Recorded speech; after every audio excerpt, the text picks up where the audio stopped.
Salute to my Wednesday soldiers. It is party time. Got the Rabbit Hole Master. I guess that's his real name. And a fresh haircut for that guy. Sweet. Looking Nice. good. And of course, our main partner in crime here, Gabriel, aka Slick Dissident. I imagine, Gabriel, if you're like me, you're still riding high off of that Truth Warrior production we just put on. Holy shit. Yes, that was remarkable. I love all the placenta casserole. yeah, and I love everybody's having fun with it. Like all the graphics, like the one that Mario made with us doing the kung fu poses. Oh yeah, that's a good call. I should share those. Those were so good. Yeah, but Juan, wasn't somebody else supposed to be joining us tonight? Yeah, dude, he requested to be let in by theme song. I don't know. So I guess here it goes, dude. I don't know. This is kind of weird. You guys ready? I think so. All right, here it goes.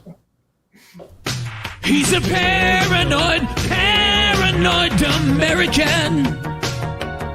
And he's ranting about conspiracies again. He's a paranoid American. And he's reading occult manuscripts again.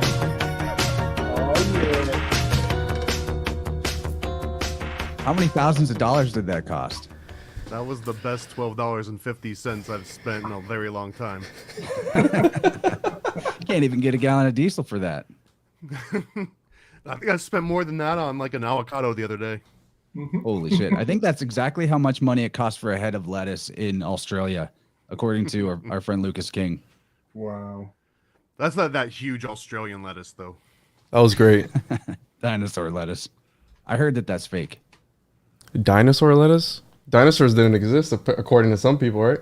Have you actually ever seen baby lettuce in your entire life? Yeah, so we got Thomas, Paranoid American, the mogul of conspiracy multimedia over here. Welcome for the first time on my channel, man. It's good to have you here.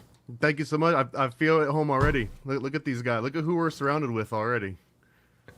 Yeah, I'm sure it's going to be a wild ride. Yeah, it's not the first time you guys have met, so it's kind of good, right? We met on the Weaving Spiders Welcome the other night. For the episode was at 85, so people can check it out because it was a pretty jam-packed episode. I enjoyed it a lot. And so did Thomas. That was a good one. It's been a whirlwind for me lately, honestly. One got me in, but now all of a sudden I feel like I'm doing like 2 or 3 podcasts a week, and it's just like my head is spinning constantly. That's right. We got you on that sleep deprivation program. Yeah, I mean, honestly, before I started doing any of these, my bedtime was like 9:30, 10. So now I'm like up at what was the last? The Weaving Spiders went until like 4 or 5 in the morning. You made it that long? I had like work in like 3 hours after it. You went the whole It's a new lifestyle, man. They did the same thing to me. They ruined my bedtime, but like this time of year, I start waking up with the sun anyway, so I'm just chronically sleep deprived. Yeah, same here. I mean, no matter how late I go to sleep, I'm waking up at like the same time regardless. You want to know the trick? You don't need as much sleep if you get a lot of direct hot sunlight on your balls. I thought it was your asshole, not your balls. I don't know about that. It's too hard to get it to the asshole. Well, I've heard people... I was going to say Leonardo da Vinci slept for like 20 minutes at a time or something, like a total of 4 hours a day for his entire life. But maybe he was just out like shining his gooch in the sun or something. Well, Eon D only slept for 4 hours a day, John D, and he would study for 18 hours and sleep for 2, or eat for 2 and sleep for 4. So 4 hours a day for I don't know how long. I mean, that's how hungry he was for knowledge. But I've heard people who go out in the woods and practice this. I forgot what they call it. Something bathing. I don't know if it's asshole bathing, but sunbathing. But they'll go out on. He tells me he said it feels good. You just spread your cheeks in the middle of the woods and you let the sun hit where the sun don't shine sometimes. So now, are the woods there just to make you feel like you're in the private? Because I'm thinking this would work in the middle of an open field even better. Can I just climb up on my, like I live in a pretty tight community. I can just get up on my roof and do this, I assume. I think you would get the cops called on you, bro. You'd literally be a paranoid American. Like, what is this guy doing on his roof? Like, showing his neighbors his asshole. Like, it's the gooch. It's not the asshole. It's the As long gooch. as he's not up there with the rifle again, it's all good. My neighbors can see me naked if they want. It's not that well concealed. I have a fence, but it's got a lot of gaps in it. But hey, to your point, like, isn't that consistent with all the other alchemical writings? So the magic is in the butt. So maybe it's a good idea. So yes, that's where the term "holy shit" comes from. We're working on something with that. The comic book series that we're working on is gonna have some references. We're gonna have magical adventures in Tartantia, so it's gonna have some references to certain things in there. Oh, you're dropping that now. That's awesome. Well, I'm dropping it now, bro. You know, Tartarus is the underworld, so. Well, this is going to be a reference to Tartantia because it tain't exactly the surface of the earth, but it also tain't the middle of the earth. So it's kind of like this middle ground in between, you know, like the Middle Earth. gooch of the world Midgard. almost. It's what all the ancients talked about, Midgard, so it makes sense. And the reason we're here is because, to shameless plug, we're working on a comic book. First issue's already done. I don't know how much Thomas wants to show today, if he wants to show a couple of the colors, colored pages. But yeah, I can show some stuff off. At least the first 2 or 3 pages or something. And it's going to be a series where Chance is eventually going to be on there and a couple other people. But we have issue number 1 done so far. Issue number 2 is coming together way quicker than I could have ever anticipated. But it's called The Chosen Juan versus the Saturnian Cube, which is the first issue of the 6-part series that I want to make. And it's going to be every issue is going to be a different conspiracy. And it's going to have a notable, familiar name in the conspiracy podcast community. So we have Sam Tripley in there, Mark from My Family Thinks I'm Crazy, Chris from Mensa. We're going to have Gordo from Those Conspiracy Guys, Tony Merkel. We're going to have a few different people in there that, again, they're going to follow us into these different adventures. And I think it's going to be a great time, and I'm really excited. Well, before we pull up Thomas's screen share, I've already got my concept character art for you guys. Here we go. Conan You're going to be the fork. Something like that. Thanks, Davin, for making this edit. The hair is glorious. All right, so this is looking really good. I've read a bunch of comics. I'm a big comics guy, so I can say with a critical eye that's hella good art. Yeah, we're going for quality here. So when you look at it, it doesn't just look like someone, had a half-assed idea. Like, it's going to be a full-blown comic book. It's going to look like any kind of top-quality comic book you've seen before. And if you've seen any of Juan's channel, you'll actually recognize some of the stuff that's behind him here. And I'll do a couple previews here. Juan, you can tell me when to skip something or go over. No, it should be fine. I think we should be good with the first. Do the first 4. That way they can get is it the 4 or 5th page where We'll get up to 5. We'll cut it off there. And Mark looks so mature. Yeah, so we got Mark here from My Family Thinks I'm Crazy on the left, and then we've got Chris here from the Mensa podcast, and the 3 of them form the Illuminati Confirmed podcast. So the comic book sort of takes place with the 3 of them doing an Illuminati Confirmed podcast about the planet Saturn. So they're talking about Saturn here. Juan's saying something really serious, but I think he's getting it wrong. He's like misquoting something, and Chris and Mark, as I usually do. Him. Yeah, Chris and Mark are correcting him, and he's kind of like reflecting a little bit. And what happens is, in the middle of this, the computer just goes out, which actually happens all the time in Florida. It's a pretty normal occurrence. But then we've also got this like color of space sort of light coming into the window, and he goes and checks out. We're in page 4 coming up, and in the back of his yard here, we've got this huge, what looks like an Amazon box, but it's from Abraxas Prime, and it's sitting here in the middle of his backyard here, and he's standing there in his boxers looking at it. And then we give a really, really quick preview, which gives sort of the namesake of the issue, which is Juan versus the Saturnian Cube. And here we've got this character, Abraxas Prime. And Abraxas Prime is based on, the actual Braxis. And if you're familiar with any of like the symbolism, he's kind of got like that chicken head. So instead of like a direct chicken head here, we've kind of got like the aesthetics and the silhouette of one. And then he's got these cool like mech wings, and he's got the actual Braxis has a whip that he can use, and it generates these vibrations which manifest reality out of nothing. So instead, he has these little like rattlers which kind of represent that Abraxas whip. And in addition to these little snake rattles at the end of these tentacles that he's got, these Lovecraftian tentacles, they also just like scream and protest and criticize and like get into arguments with each other. So Abraxas Prime is kind of like this multiple character in himself. And we're seeing a little bit in the foreshadowing here. Here we got Juan poking the stick or poking the box with a stick in his backyard, wondering what the hell's going on. And then a really quick little preview of what kind of happens in the coming pages. So we've got Mark here with a crystal going through his hand. He's going to be the master of crystals and kind of vibration through crystalline structures. Juan here from the One-on-One podcast literally splits into two different Juans. We've got the two elements on his head, and the actual Juan here is an airhead, as you can notice the air elemental symbol. And then we've got Chris here, and his secret ability is going to remain a little bit of a mystery, but you'll notice almost every time you see him, he will be eating a bagel bite. Yeah. We get a lot of complaints about him eating on air, so we have him in all the pages of the comic eating something. He's just always eating something. That's great. So I don't know. I mean, do you want me to keep going? Do you want to cut it here? What's going on, Juan? Yeah, we can cut it here and then let the people. It's done, by the way. All the lettering and everything is done. We just need to finish up the Kickstarter. Yeah, you can pull up some lettering. It looks great. I think it looks freaking amazing. And again, I'm doing it with one of the best in the game, so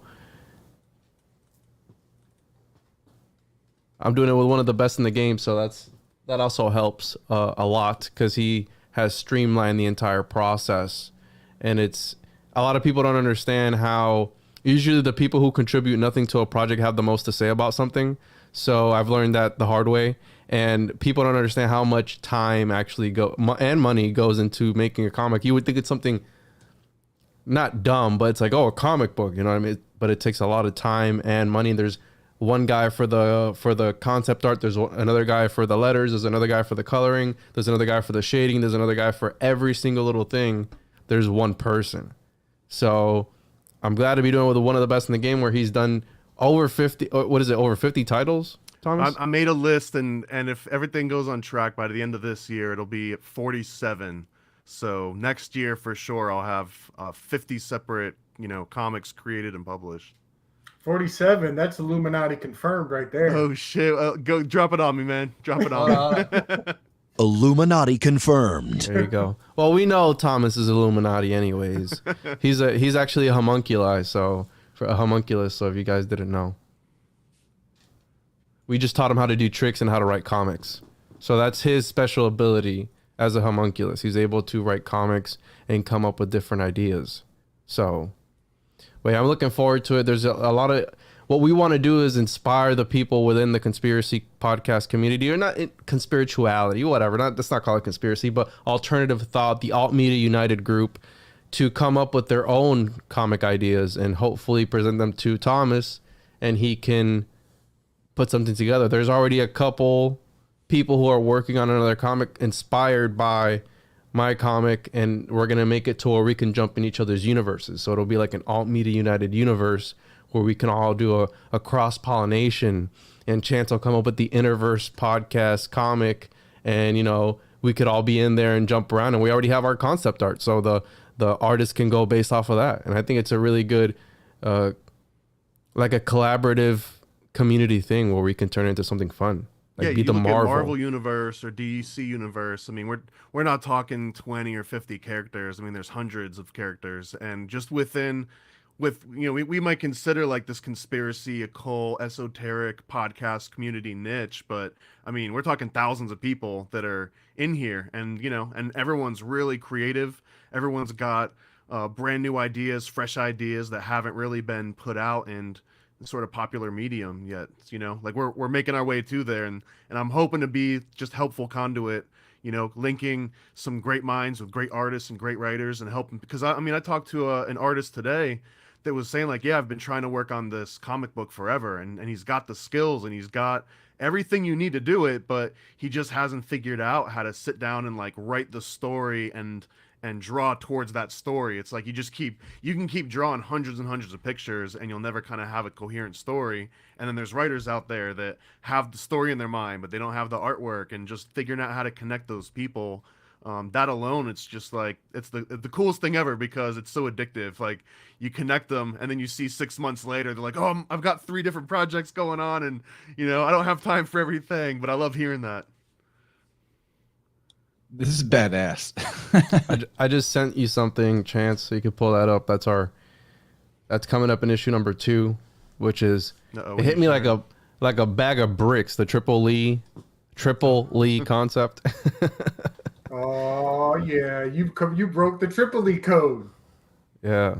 So that's Triple Lee, and it's Sam Tripoli with XG and Johnny on his back. And he's got the Bruce Lee outfit, the jumpsuit.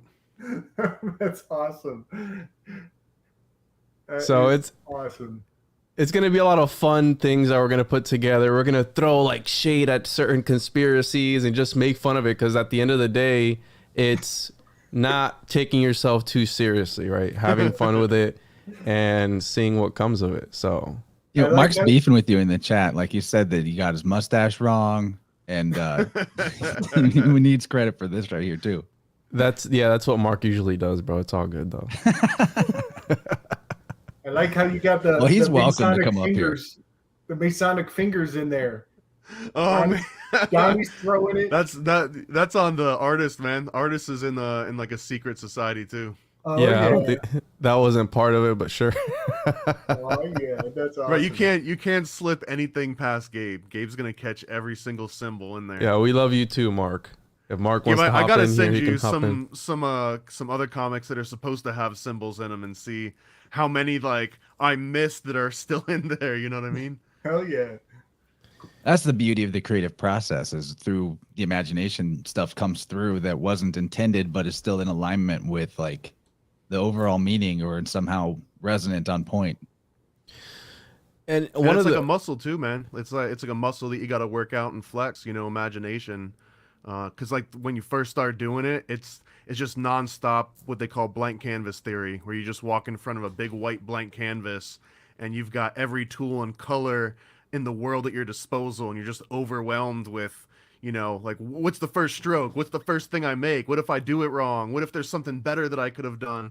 And once you kind of get over that, and you see a blank canvas and you just run towards it and just start making a huge mess and having fun with it.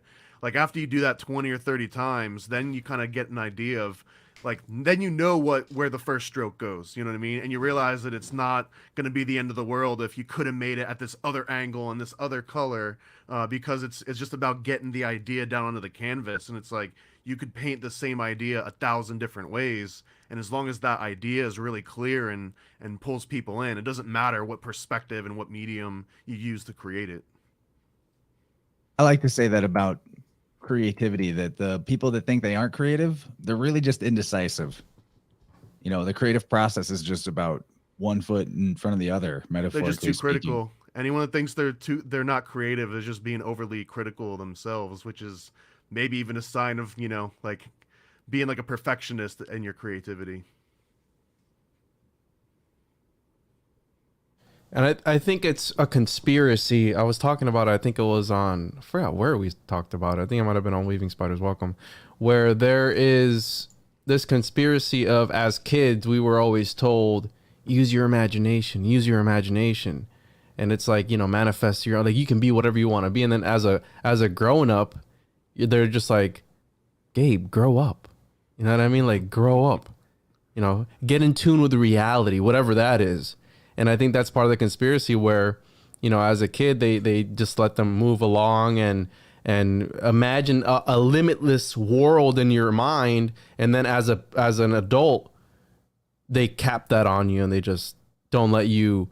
Is it because your mind is stronger than you are led to believe, or is there something behind that? You know what I mean? So absolutely, I think it's important to exercise that like a muscle, because even me, dude, like I'm trying to think of other ideas, and I'm like, if it's not interdimensional, I don't want to know about it. But then it's like, if you're interdimensional, then you can do whatever you want. Like it's like that's like the ultimate power, just transcend a dimension and go into another time or whatever. Like Doctor Strange. I mean, Doctor Strange is one of my favorite heroes of ever, because he's so badass. Like all this magic that he does, like that's what I envisioned magic was back then. Like Harry Potter, he just does all these things and boom, opens up a portal and does all the, like, it's crazy, it's trippy, it's really trippy. And I think we, on some of the parts, we kind of touched on that, and we wanted to make it, you know, inspired by kind of like a Rick and Morty, but just on a smaller scale. So I got another image pulled up here if you want to show it. Yeah, let me just riff on the magic thing real quick. Yeah. And I grew up on Star Wars, seeing the Emperor shoot lightning bolts out of his hands and all that shit is really fun. But the portals and the multiverse, how I see that or interpret that is like metaphor for the real magic, which is learning how to focus your mind and your intention to such a high level, like focus level 12, till the point where like you actually alter the reality field. But you're not instantly like I speak and it appears, that level of magic. It's more that you're putting something into the ether with such a powerful resonance and coherence to that resonance that reality rearranges itself to bring that thing about in a way that still follows the rules of natural law. Like that's, you know, but I also love Doctor Strange. We're going to do a Marvel demystifiers about that pretty soon. have you guys done the newest movie yet? No, we have not. That'll be what we do after Moon Knight. If we ever fucking finish Moon Knight, we bit off a lot with that shit. Moon Knight's great with all of like the side personalities being linked to different gods. There's time travel. It's got.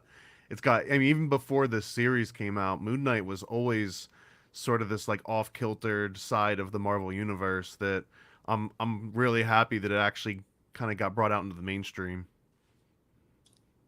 Yeah, and you can really dig a lot of MK Ultra talk out of watching Big Moon time. Knight. Can teach people about some like serious high level conspiracy, psychological, social engineering stuff through the lens of that show. Dark. Yeah, don't get Thomas started on MK Ultra. Yeah, that was my red pill. Yeah, the Or my timing black is pill amazing. or my white pill, whatever the hell color it is.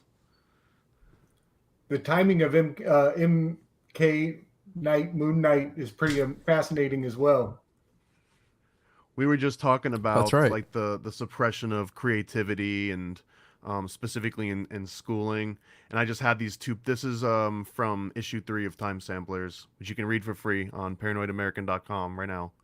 But they're talking about how the pineal gland gets calcified over time and how all of these different things in the world are set to sort of, you know, like you mentioned, Chance, distract us and just kind of disperse our focus so that you can't have that laser beam penetrate, you know, like whatever you're trying to focus on. It's just all spread out. So it mentions here the attack on the pineal gland comes from all angles. We've got skies lined with powdered aluminum.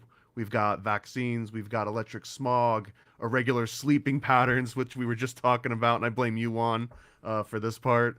Yeah, We've just got like the fluoridated water lighting that I'm sitting supplies, under right now is confusing the shit out of my endocrine some system. fluorescent I'm sure. lighting, or even like any kind of artificial lighting. And then this one specifically is in school. It's one of my favorite pages, and I waited so long to get to this. I had to wait like 40 pages in to finally tell this particular page.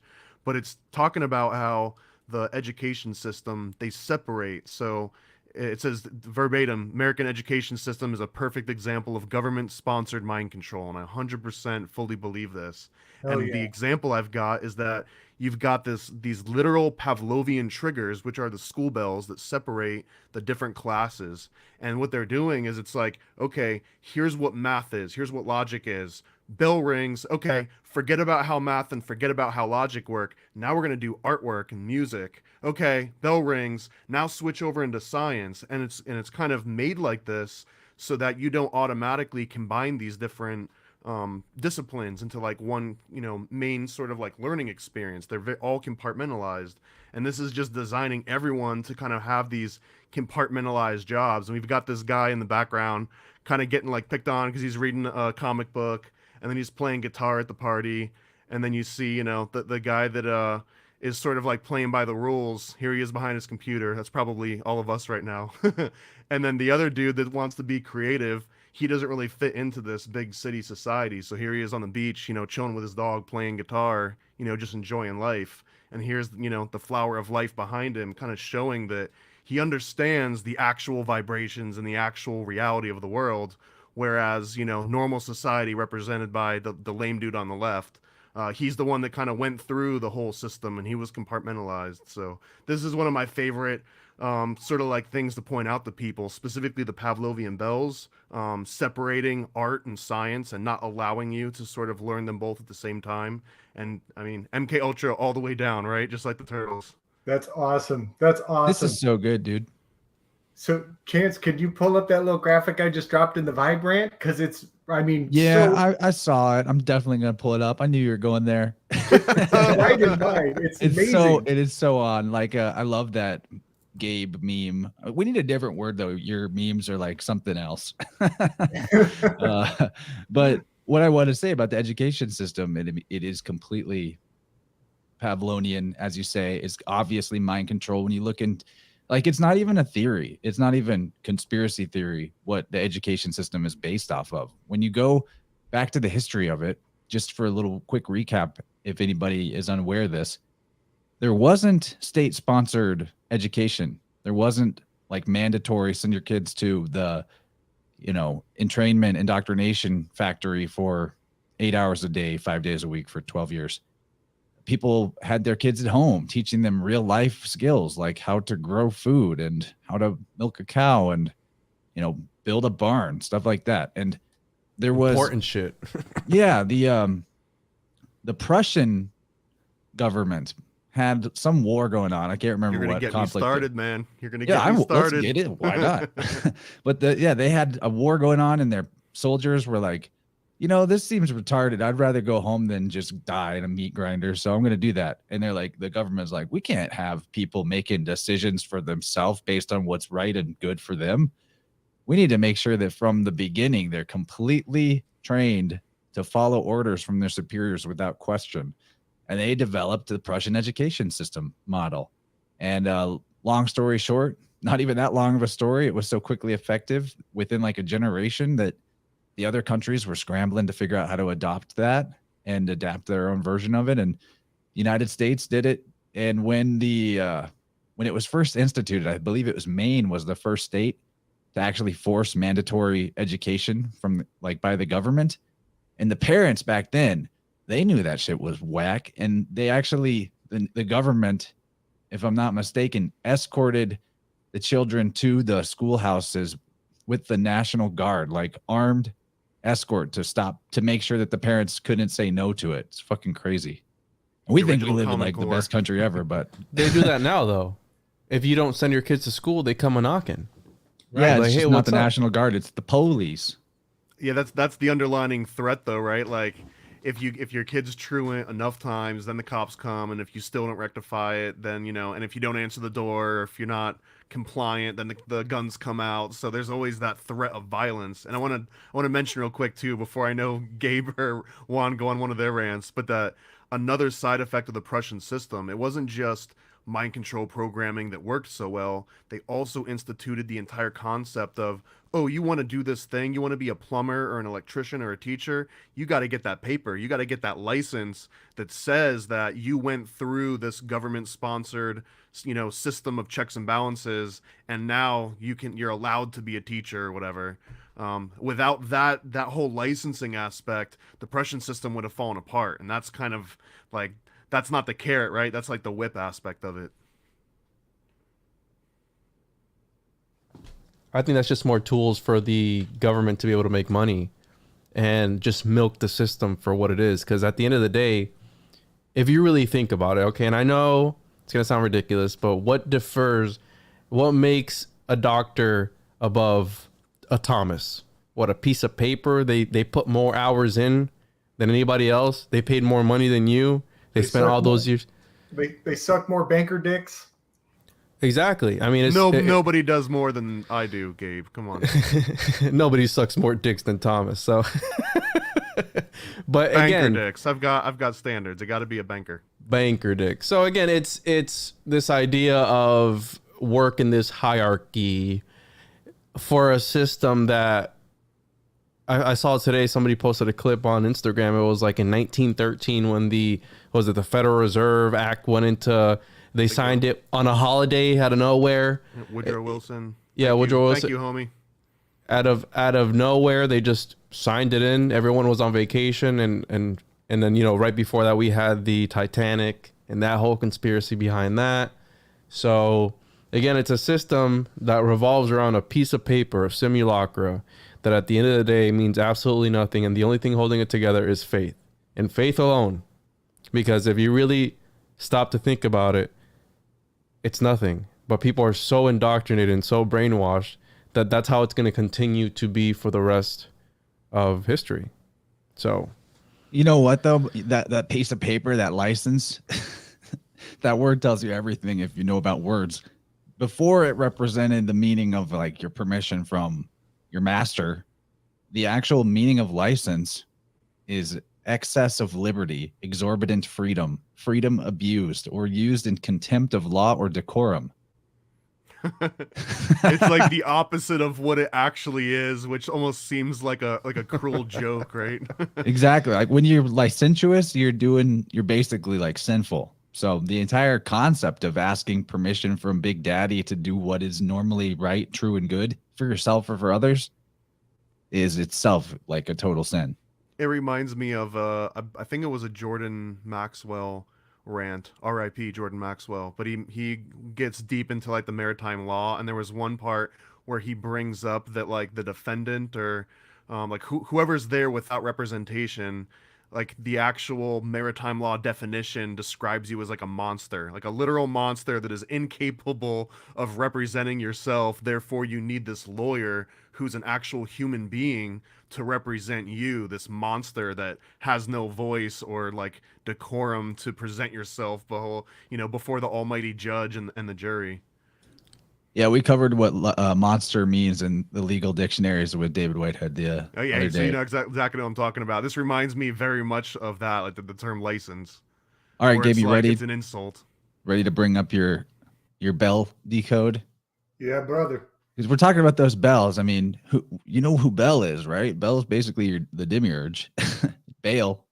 It's sacrifice your babies to Baal, to Bell. It's the same thing. All right, so wait, that's not wrong thing. I love that. That's awesome. Dude, that movie convinced me I was an actual ninja for at least 2 weeks.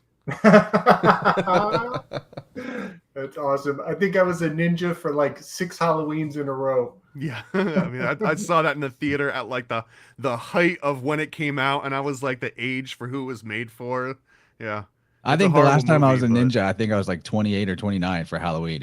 I've more often than any other costume. Ninja I can still cite half the lines from this movie verbatim. Me and my buddies in high school, we'd go downtown and we'd like pack extra black T-shirts, and we'd like just be walking around doing our thing, and then we'd pop into an alleyway and put the T-shirts on our head in the form of like a ninja mask, and then we'd jump out and start like pretend fighting at the square. Good times. Yep. Anyway, Rocky Colt and Tum Tum.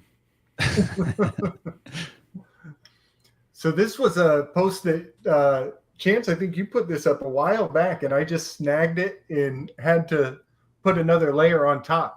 But this is an image of the Twin Towers with the light shining through as though they were made out of paper mache, as though the whole thing was designed to come down easy peasy, lemon squeezy. You know, and this is the light of truth shining on an old illusion that was lined up from the beginning. And it goes back to this Prussian education system and everything you were just saying, Thomas.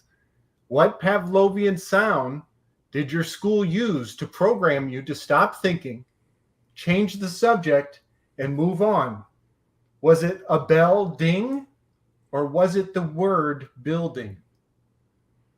Is the word building a pyrotechnic charge in your mind to train you to never look back, never think any deeper. In fact, to associate the concept of learning something new with a negative emotion. Well, that and Gabriel, think about just the way that high schools look in the modern day. They are constructed very, very similar, drab, bland, brutal style to prisons. And so much of what constitutes the like services that are so-called services that are provided to the children there, like, oh, we can't take away public education. What about the poor people whose parents can't feed their kids and they need that free lunch? Well, I mean, you're getting poisoned. They'd probably be better off fasting, to be completely honest. And it's from the same corporations supply the food for school lunches as do the prison system. So it's a big joke. Yeah. My favorite was when the bell would go off and you would get up to leave to the next class, and you'd have that one teacher who'd be like, the bell doesn't dismiss you, I do. And they would make you like sit down and wait until they would dismiss the class because they had like some power trip or something. They would always get pissed off. So it's like, wait, you're indoctrinating me so I can leave on the bell, but you're going to hold me? I'm so confused right now. What are you doing to me? So there was always that one teacher that would always, the bell doesn't dismiss you, I Just do. the one? That sounds like every single teacher that I ever had. That's very interesting. That makes me think of the courtroom. All rise. Please be seated. Very interesting. Yeah, a lot of the things I tell people, we use a lot of the things in history, things that came from history today that we use that we don't fully understand. Like they teach us all these formulas and everything in school, but they don't teach us what they represent. They just teach you how to do it. Imagine too, man, if someone had taught us in school, in elementary or middle school, Memory Palace, but you're not taught Memory Palace. You're taught the exact opposite. You're taught stare at this white and black and white piece of paper with words on it and just stare at that word for 2 hours until you just memorize what that word is and how it's spelled and what the definition is word for word. And I remember in some classes you literally had to remember verbatim like the full definition and not even miss like even if you got the gist of it, you couldn't repeat the gist of it. You'd have to get the exact thing. And it's steering you in the exact opposite direction from having this like more creative way where you integrate the information like into your own thoughts and into your own experience, because it's so hard to standardize that, right? And to stick a litmus test into you and pull it back out and see the color. Oh, I was looking for a blue. Sorry, you gave me a purple. That's not, you got the answer wrong. And I think it's just made to be like that because it'll be incredibly hard to manage millions and millions of people that aren't standardized in some way. And I mean, and look behind the companies that sort of fund this public education and push it along, like Standard Oil sort of, Pfizer style corporations where they look over this broad landscape and say, it's kind of a wild west out here. If someone just comes in with enough money and forces everything to go into little boxes, then we can put those boxes on an assembly line and then we can start pumping that assembly line out and think of all the money that can be made. It kind of just follows that exact same pattern of industrialization, just applied to anything under the sun. Yep. Completely. Oh, Yep. No.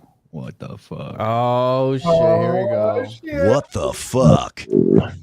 Hello, Who is this guy? Chance. We It's a haven't seen this pleasure guy to for a be long here. time. Your show is always a breath of fresh air, and it was nice to get the invite. So thank you.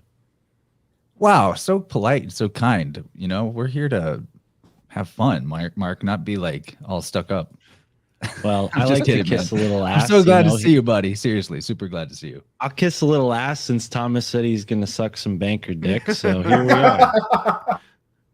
All right. Well, now that we got a larger panel here, I want to throw something out that's a lot of fun to consider. You were talking about how Thomas was talking about, or Thomas or Juan, one of you guys was We talking collectively, we're all one. We're all one. we're all Juan, and we were talking about making a universe like the Marvel Homunculus. universe, but of our conspiracy crew, right? So we already have some competition on that. And before I get into that, I just want to say, I think it's a wonderful idea, and what Thomas is doing with all his other comics is freaking amazing. Not everyone has got the aptitude is the word, or the interest to watch talking heads like us for hours on end going through our research. It's just not everyone's cup of tea. Some people's lifestyles don't support it for whatever reason as well. And I get that. It means that there's a certain segment of people we can't reach as easily, but comic books and other forms of media that are more engaging, some people learn through pictures more than through audio, right? So there's a real potential to reach people with information and open their mind in a very efficient way with what's going on here. So that being said, I think the powers that were have figured out that we're upgrading to this level. And I don't know if you guys saw this, but Barack and Mike Obama have their own movie studio now. And they're starting a Netflix drama, Bodkin. We should decode that word. Starring Will Forte. So check it out. After overseeing a handful of unscripted projects at Netflix, Barack and Michael Obama are pushing forward with their first scripted drama, Bodkin, which will star SNL alum Will Forte. The streamer announced Friday. Blah, blah, blah, blah, blah. His series is from Obama's production company, Higher Ground, which I think is a funny name. James Evan Pilato from Media Monarchy pointed out, what a perfect name for their studio, since they murdered more people from the air than anybody in history. Wow. The dark comedic thriller follows a motley crew of podcasters who set out to investigate the mysterious disappearance of three strangers in an idyllic coastal Irish town. Once they start pulling at threads, they discover a story much bigger and weirder than they could have imagined. So there they are. They're like trying to steal our thunder and putting what it is we do in under their thumb, under the realm of fiction. And yeah, I'm not thrilled to hear about this, to be honest, especially that it's going to be on Cuties Flicks. Although I don't think that they're doing so hot.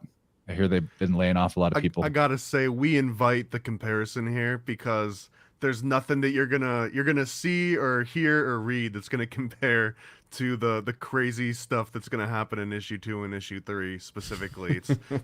They don't have the budget. They don't have the budget, and they don't have the balls to put out what we're putting out. So I invite competition 100%.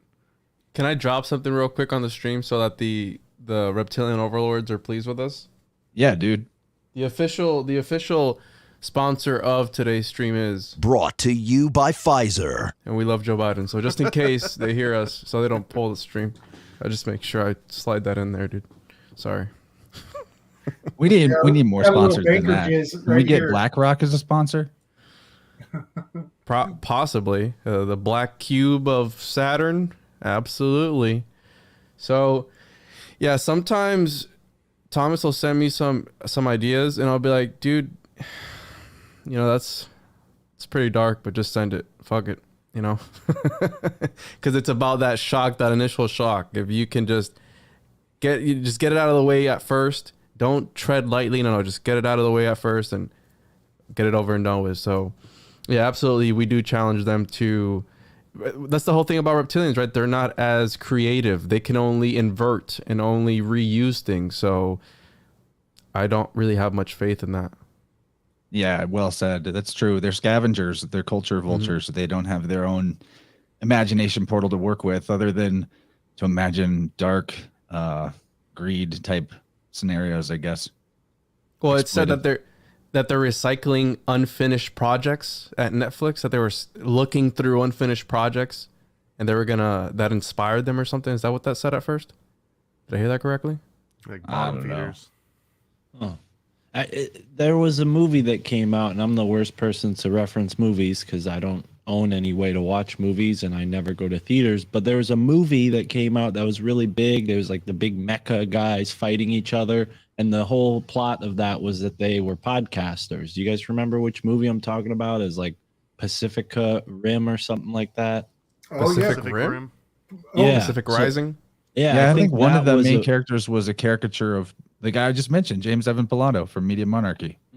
Right. So I think they've been trying to create this or cast this sort of light on podcasters as, half-wit freelance, uncollected, people who are just sort of spouting off their first thought on any given topic without concern for people's feelings.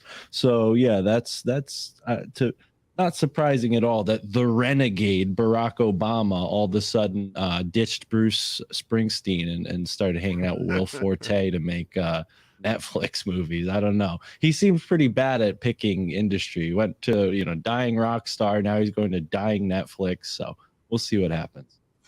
I looked up that word bodkin that is the title, and apparently it's like an archaic term for a dagger.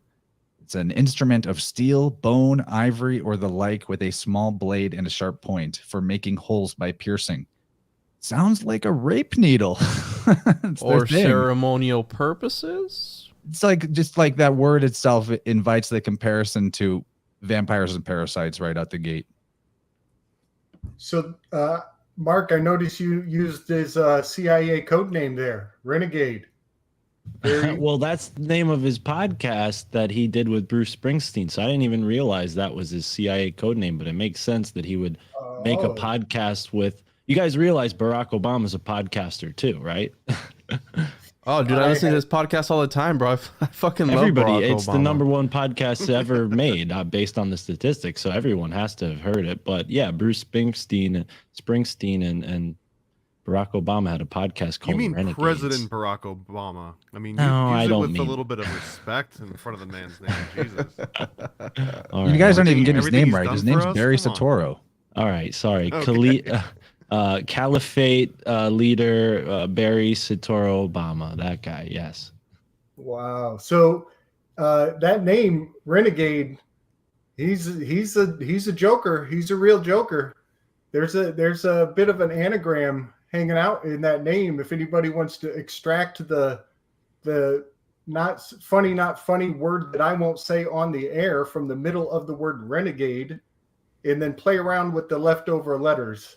I'll just leave that little puzzle for people to figure out if they care to. Can you PM it to me, Gabe, please? I want to know. It's got the N word, and I'm not talking about no. Right in the middle. Yeah. Well, Juan's almost black. He can say it. Is it And the there's- hard R or? Yeah. Well, there is an Irish connection to his family, right? And I've heard from white people that term used to be applied to Irish people as well. I don't know how true that is, but yeah, that it's interesting because apparently Barack Obama has like a white grandfather and grandmother, right? Isn't he like well, we know that he's half and half, but he's got like a connection to the Bush family, I'm pretty sure, through that white grandmother and grandfather. All the Yeah, presidents and if are there's a- related through the matriarchal line. And Yep. if there's a connection to Bush, then there's a connection to Crowley. That's what's up. And you know what's- Illuminati confirmed. maybe somebody may be able to pull this up, but if you take Bush Jr. and Barack and you put their faces side by side, the similarities to the shape is fascinating. And if you can manipulate the shading so that the skin color becomes the same or meets in the middle, they could be brothers. It's really amazing. Some of the details to the face shape is remarkable. So one of the moms preferred some BBC versus the regular stuff, so that's why he came out a little bit of darker complexion. BBC, that's a 223. That's Skull and Bones in Europe. A Skull and Bones. Yeah, you can also say that stands for bad British cock, and we know that his mother was dicked down by Crowley, right? That's Barbara as bad Bush, as it right? gets. Wait, it was Barbara Bush's mom, which was Pauline Pierce, I think. Thank you. I've you. got a comic book about that coming out soon. It's Yeah, X-rated. Really, it's for adults only. So It's for adults only. We got Wasn't Cheney in there- the chat. If we invite her up here, there will be half Florida people in the mix. I think we Hey. should. I'm going to send her a link. Cheney, if you would like to get in here, we'd love to have at least some feminine energy. This actually is going to be a problem because if there's 3 Florida people, I have to actually start smoking bath salts. It's a Florida On law. air. On air, yeah. It's a Florida law that not a lot of people know about. Yeah, it's an initiation. After you go to medieval times here, you have to do the bath salts directly after. They don't like it when you do it at the medieval times. So, but wasn't there this little girl that did a project at school that traced everyone's genealogy back, all the presidents of the United States, their ancestor to one guy? And I talked about it with you, Gabe. Didn't It's I? every president besides Martin Van Buren, but yes. Oh, Van And Buren. it it's like- on the this was- matriarchal sign or side, which is why it flies under the radar because most genealogy is done through the paternal side. But we know a certain group of people from the one place that is also bad to say in any kind of defamatory way. They trace through the matriarchal line. So there's that. I just found it interesting because what did you call him, Gabe? You said he was known as the little magician or something like that. Yeah, Van Buren is the little magician. And I believe he is one of the many skulls that they brag about out there in those Ivy League schools. Ivy League Really? schools. The tomb, yeah. Skull and Bones has his skull for sure. I've heard that. Oh, so was he like a black sheep or something like that, or? That's a good question.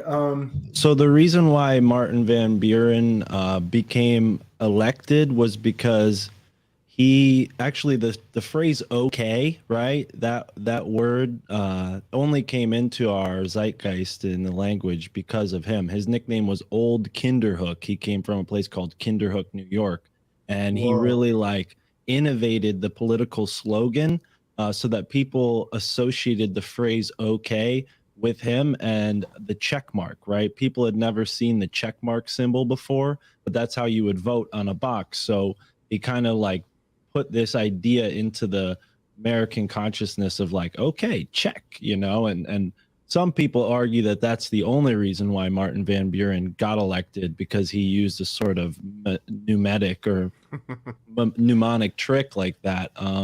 But also, yeah, which is sort of magic, of course, but also he, you know, only served a very short amount of time in comparison to the presidents that preceded and followed him. I think the guy who followed him was actually the shortest lived president. He died in office after he gave a speech in the rain. So yeah, Martin Van Buren has a really strange history as a president for sure. He also looks like a little old wizard dude. Yeah, it comes from like Hudson Valley, New York, which is all like the Dutch, and they certainly have their own, you know, strange culture. So it was almost like a ritual where, hey, go in for a little bit, get charged up, and then we'll take your skull after you're done. I was doing an episode yesterday with Andy from Deep Share and Dan Unaki from Rising from the Ashes, and the whole cutting of the head was to symbolize like, hey, I got your soul, because the head, you know, in Freemasonic, and back me up here, Thomas, in Freemasonic symbology, the frontal sinus is where the soul is encapsulated. There's a gaseous material in there, and suppose that's where the soul is. So by cutting someone's head off, you would essentially have their soul. So we're talking about Skull and Bones, Geronimo, and all these things. And I mean, Game of Thrones, when they chop dude's head off, you know, all these things. Look at that. And back to the school topic, skull and school sound really similar. Yes. Wait, and Well, also and the Skull origin of used that to name, be- Skull and Bones, was a boat. Did I just take that away from you, Mark? No, not at all. But I was going to say skull is sometimes spelled SCULL. And also skullduggery, right? It's another phrase for piracy. So, and other and crimes. that skull with the C was also a reference to the boats, because a lot of those Ivy League schools, and Skull and Bones in particular, made a lot of their money from basically shipping opium from China and bringing it back over to the United States and using the drug money to fund all of the schools and all of the fancy libraries and everything. And that was why they called it another reason why Skull and Bones kind of matched that name perfectly. All right, hold on, And everybody. let We me got Cheney introduce here, so Cheney I here, put you yeah. Florida people down at the bottom where you geographically belong all together, and go ahead and bust out the bath salts. I've never seen anyone do that. So that's Actually ran amazing. out. That's amazing you just did that, because I was looking at Van Buren's dates, and he starts in 1837, and 37 rings my bell because that's the Mason-Dixon line, 37-degree parallel. And then as I'm thinking that, Chance segregates all the Southerners down south, and all of the northern snowbirds get set up north. That was amazing. Illuminati confirmed.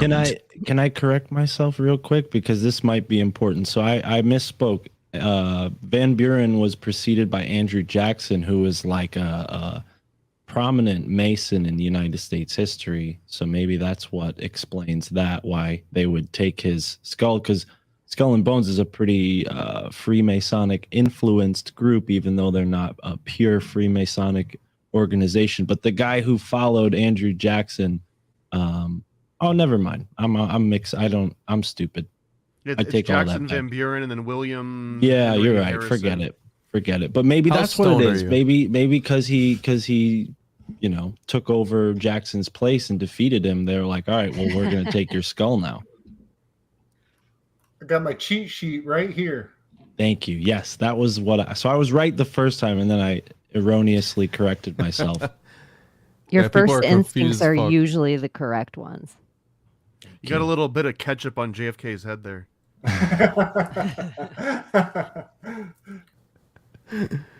What up, Katie? So- Welcome. Hi, how are you? Real good. It's Good to really see pleasant to get you here. I love whenever you pop in, and we have a lot of time to hang out with you. This is wonderful. It's so rad. You have so much Florida in the room. That BFE. Though we need to hold off. We can't get too Florida centric because 2 weeks from now, these two guys with you on the bottom row are coming back just to talk about their Florida research. I mean, we can talk Florida, but there's going to be a lot of Florida this month if that's the case. There's so much Florida to go around. When that Thomas and I have even gone through and tried to start a list of conspiracies out of Florida, we're like, this could be an entire show, like season after season after season. It's so much Florida. We've got stuff. some, honestly, like the three of us have been in Florida long enough to have seasons worth of podcast material just about. Like, for example, Nickelodeon actually came and took over my school when I was younger because I lived like an hour and a half away from where the studios were, so it was just convenient for them. And I think Keenan, the big one that's on SNL, he like spent 2 hours in the hall bathroom just like blowing it up the entire time. What the fuck? We'll unleash the demons. Did any kids go missing? Probably. I mean, it's South Florida, of course. No, you can't say I don't know. No, you can't do that on television. Yeah. Oh, that's That's right. a Canadian show, okay? That's right. I got that confused. That's Alanis Morissette. So I was gonna save this for the day of, but I can't. I have to reveal it right now. But we're gonna be doing that stream, the continuation of the Occult Florida research. And what day is that, Chance? What day does that fall on, bro? 13th, right? 7/13. Oh, July shit. 13th. Do you know what day that is? That's a very special day. Is that? Anyone? Full moon, the full moon. It's not John No, the it's- Baptist Day. What is It's it? John D's birthday. Well, John it is D. a full moon that day, so just so you know, I just told you. But yes, okay, it's John D's birthday. Oh, that's why homie Romy picked that day, because it was a full moon, and it is just so happened to be John D's birthday, so it's gonna be extra magical. So we'll see what we get into on that day. Wow. Will that be Yeah. full moon in Capricorn? An asparagus, I think. I'm What's not sure. after Cancer? In asparagus. Well, the full, if it's a full moon and it's the sun's in Cancer, then the moon would be full in Capricorn. Yes. Capricorn. Yeah, it's in Capricorn. Oh, The sun yeah. has Shout out to- Cancer. That'll Shout be out some. to Cosmic Keys podcast for hooking me up with this great calendar. But yes, it's in Capricorn. Yeah, That's buddy. exactly- Dan Shukas, he just gave me an awesome contact for a guest today. If you saw who we put out a show with Bro. today, that's who it is. Dan That Shukas rules. calendar that they put out is next level. It is so great. good. Everybody should have it. I'm gonna get one every year. I have this one, and then next to it is one that goes through the original moon cycle, so it like changes from moon cycle to moon cycle instead of month to month. So I like always compare the two. I got this idea from Chance actually when he was like, "Yeah, I use the I Ching, but I also use tarot." I'm like, I gotta start doubling it up. Why not? See what happens. You're zooming in on me. You could close me out now.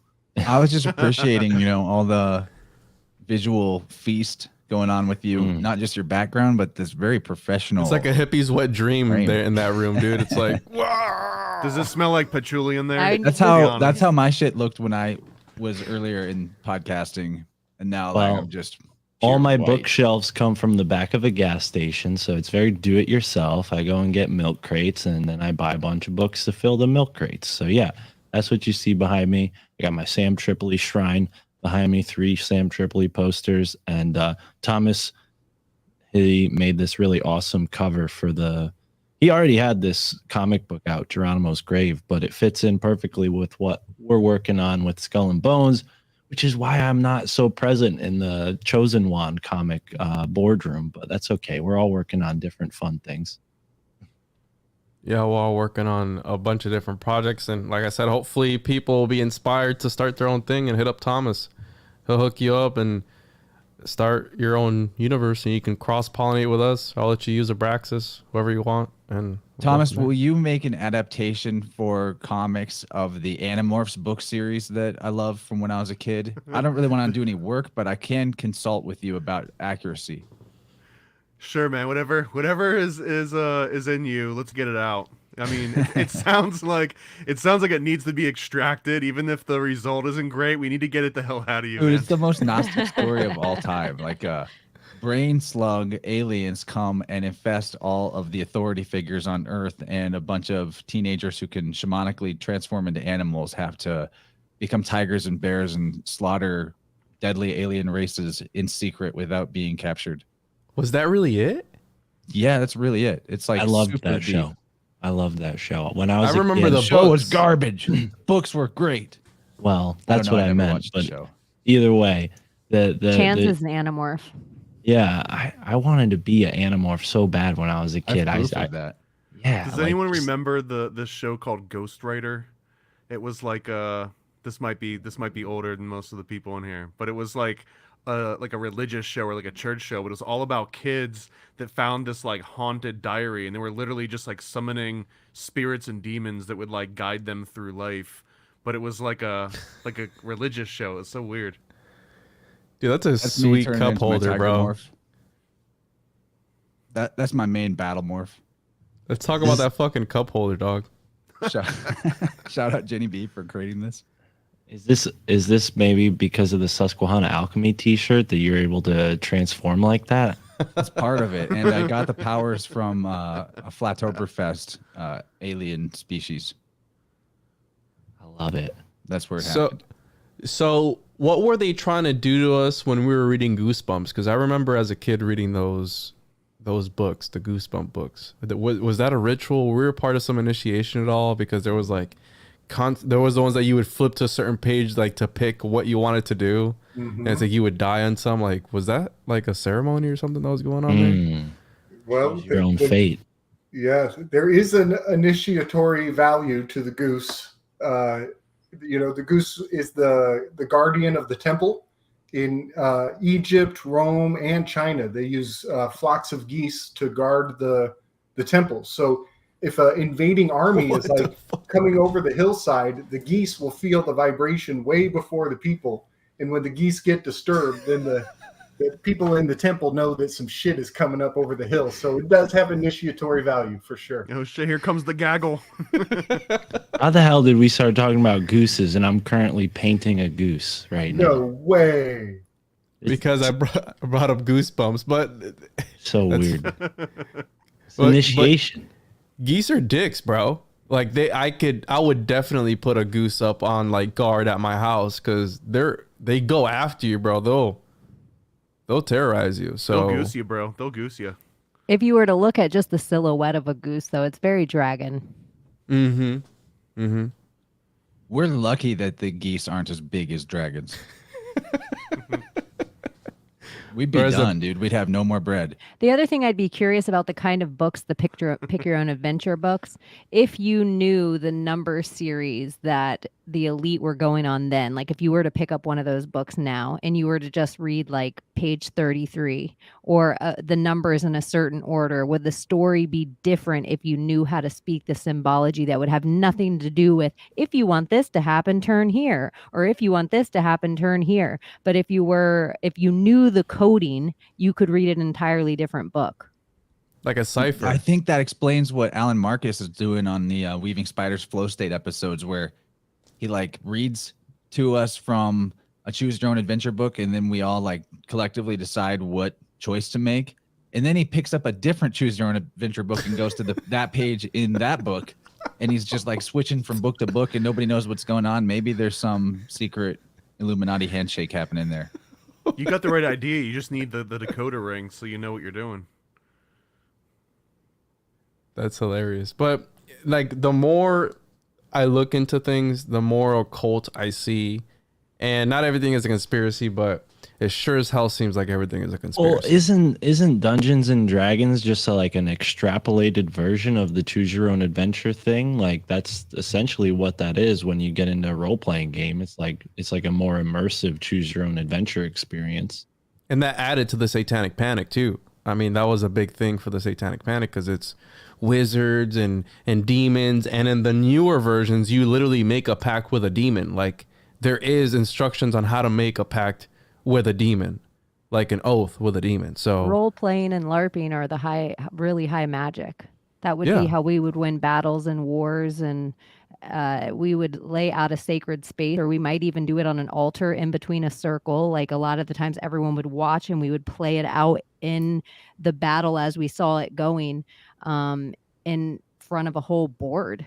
And then that would be how the battle, or we'd carve little characters and put them on a battlefield. That was all magic. So yeah, I remember a movie scene where like it was like a military movie and they had exactly what you just described, Cheney, where it's like little models of figures and they're literally like the generals of opposing sides, and this is a fictional movie, of course, but they were sort of playing with this idea. I wonder how much of that has become ubiquitous to disempower us rather than empower us, because I don't know how many people are taking away that message from playing a game like that. Maybe it devalues it and takes energy away from like the chosen one types who figure this stuff out and use it for good. Well, if so many people are playing around with this energy wisely and using it for silly games, maybe it's like a reservoir. If so many people are tapping into the energy, there's only so much to go around. Just there's plenty of energy to go around, but I think it's about manipulating public perception now. I mean, before perhaps it was what you're talking about with like the generals and their little chessboard. There's something else going on there, but I'm thinking of like the hooks in the sand and other types of shootings and the super scary scamdemic and all the other massive society-wide level LARPs that are literally a live action role play on TV that enough people are acting out on screens so that the rest of the people start playing the game too. Well, even if you look at like really high level, like high performing sports, superstars, they all have this very specific pattern in mind where before they shoot that shot, they close their eyes and they see it in their mind's eye. They see the shot going in, regardless of what sport they're playing. It's just a very consistent theme. And if you look at that, like you're saying, Chance, if you kind of invert that, and now it's like they're training everyone to visualize what tragedy looks like and what failure looks like and what, jealousy and all these horrible things look like. Once you get trained to know what those things look like you have already created that model. So now you know how to take any kind of external input and put it into that model versus high performing people that, sports stars or people that kind of like step outside that paradigm where they're constantly imagining like, what does ultimate success look like? And they know exactly what it looks like. For them, it's the ball goes into the basket. How clear could that be? But for almost anyone else where it's a little bit more abstract, it's so much easier to train you to look for the failure scenarios and not the win scenarios. I want to point out that awesome comment. I'm going to train some honkers now that I know this. So I guess somebody's going to get together like a swarm of geese. She can do it too. And train them to fuck people up. That'd be so amazing. Can we work that into a comic, Thomas? Can we work like killer They already geese? did that on the regular show, bro. Oh, fuck. That doesn't preclude you guys from doing it. Simpsons did it.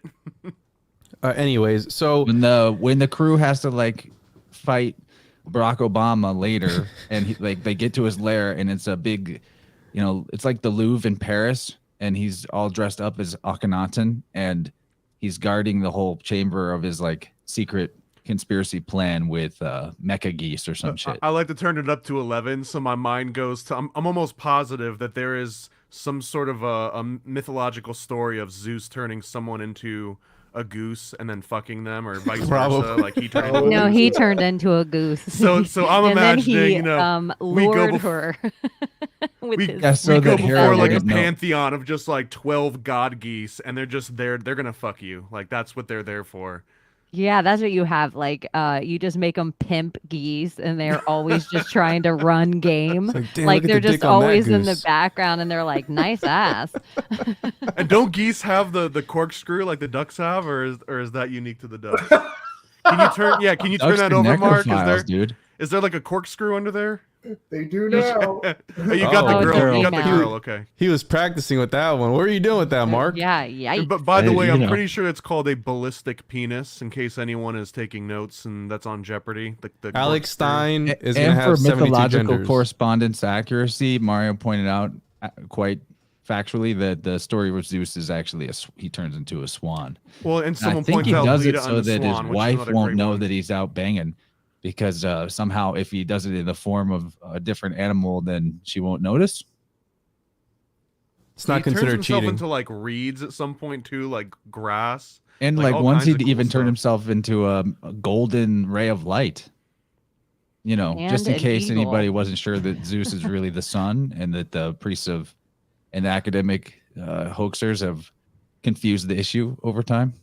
Yeah, we had that on the Weaving Spiders webs a couple weeks back with Mario, bringing the goose and the Zeus together. And that's where we coined the term cryptozoology. And Zeus, I mean, I might be wrong here, but I'm pretty sure Zeus was the sixth child of Kronos, which you could correlate to being, you know, the sixth planet of Saturn. And he was also the one that Kronos realized, like he had heard that one of your kids is going to end up killing you. And that's why he kept trying to eat all of his kids. And he tries to eat Zeus. And I think he puts himself in like a pill, or he covers himself in that like fat-free Olean stuff that just like goes right through you so you can't digest it. And he pops back out and he kills Kronos instead. So I give one of my they favorite give parts of Kronos a magic rock dick made out of a rock. Yeah, that's the navel of Omphalos. the Hey, of the Mario's world. here. He's gonna set the record straight. We need to get our mythology accurate. So what's up, dude? Illuminati Welcome. Hey guys, nice to see you. Yeah, so Lita and the Swan. It's fascinating. Zeus turned himself into a swan, had sex with Lita. She gave birth to some eggs, and those eggs contained 2 sets of hero twins, including Castor and Pollux, which is where we get the Gemini constellation from, really. But yeah, fascinating history. Very Zeus-like. That's how he rolls. Just fucking everybody. He doesn't Yep. even need to rape, and he still does. I know, yeah, exactly right. For sure. I mean, He he likes even that goes. chase.